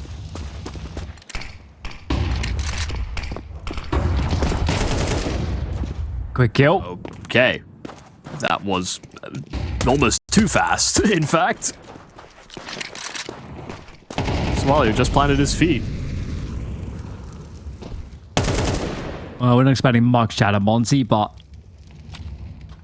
yeah, it's been tough to conjure much up in this round. Boost on short. They're here to take another fight. Flashbang comes, but is of pretty nil effect in the end. I believe just Bemis sleeping around these mid doors, and he surely will be dealt with soon. So, be 5 for Nemiga. Still, that is a long road back on a map as easy as even as Dust 2.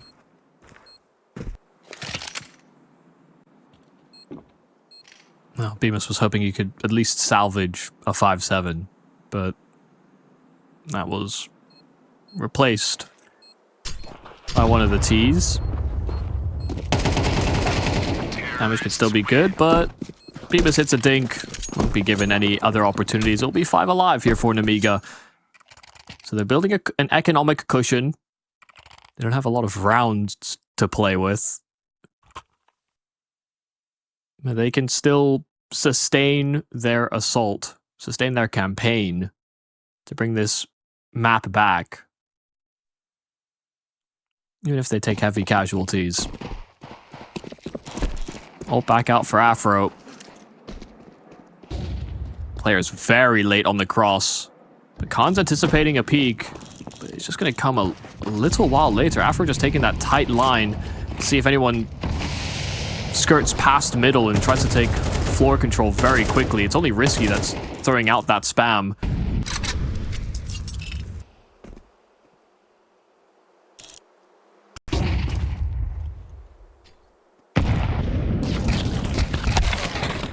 Oh, wow. The timing on that for Azu is on the money. Yeah, Nemiga can't afford those are the moments in this game anymore, can they? They just have no leeway. So only one man to the lesser. Bemis is in pit. Here comes his flash. Handy peeks out. Looks like Xanta was already trained and pulled his trigger, and Bemis couldn't get a good engagement. Numbers are evened up. Information, though, for this CT side, they'll know that long is obviously a tremendous risk. They pulled both B players off. They're now clearing mid.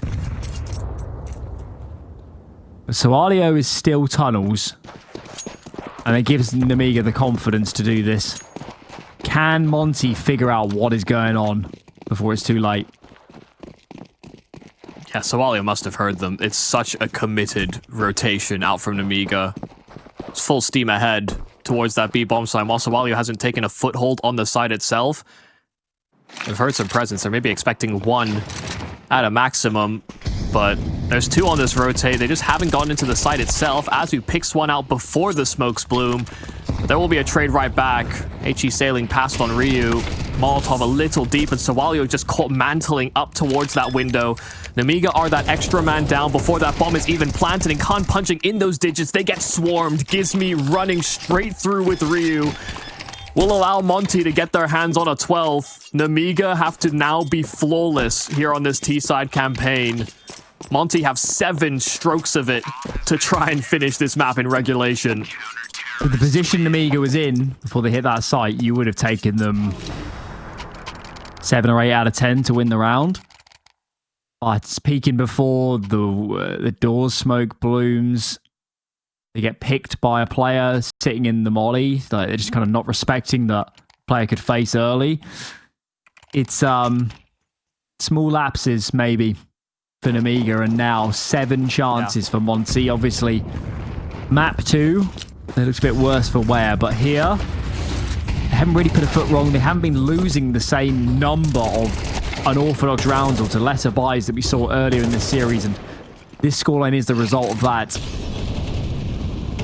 This round, though, will be tough to recover. It's only one man, the AWPer, on this half of the map. Oh, came in with such tempo as well. The rotates are here for Monte, but Ryu, he didn't fully clear that angle, but Azu went out looking for it. And so they suss out that lurker. So still on here for Monte, 2-on-3. Ryu's position is great, and they don't anticipate him to be so close. He'll close that gap, he'll tighten the noose, and he'll find all three out from Goose.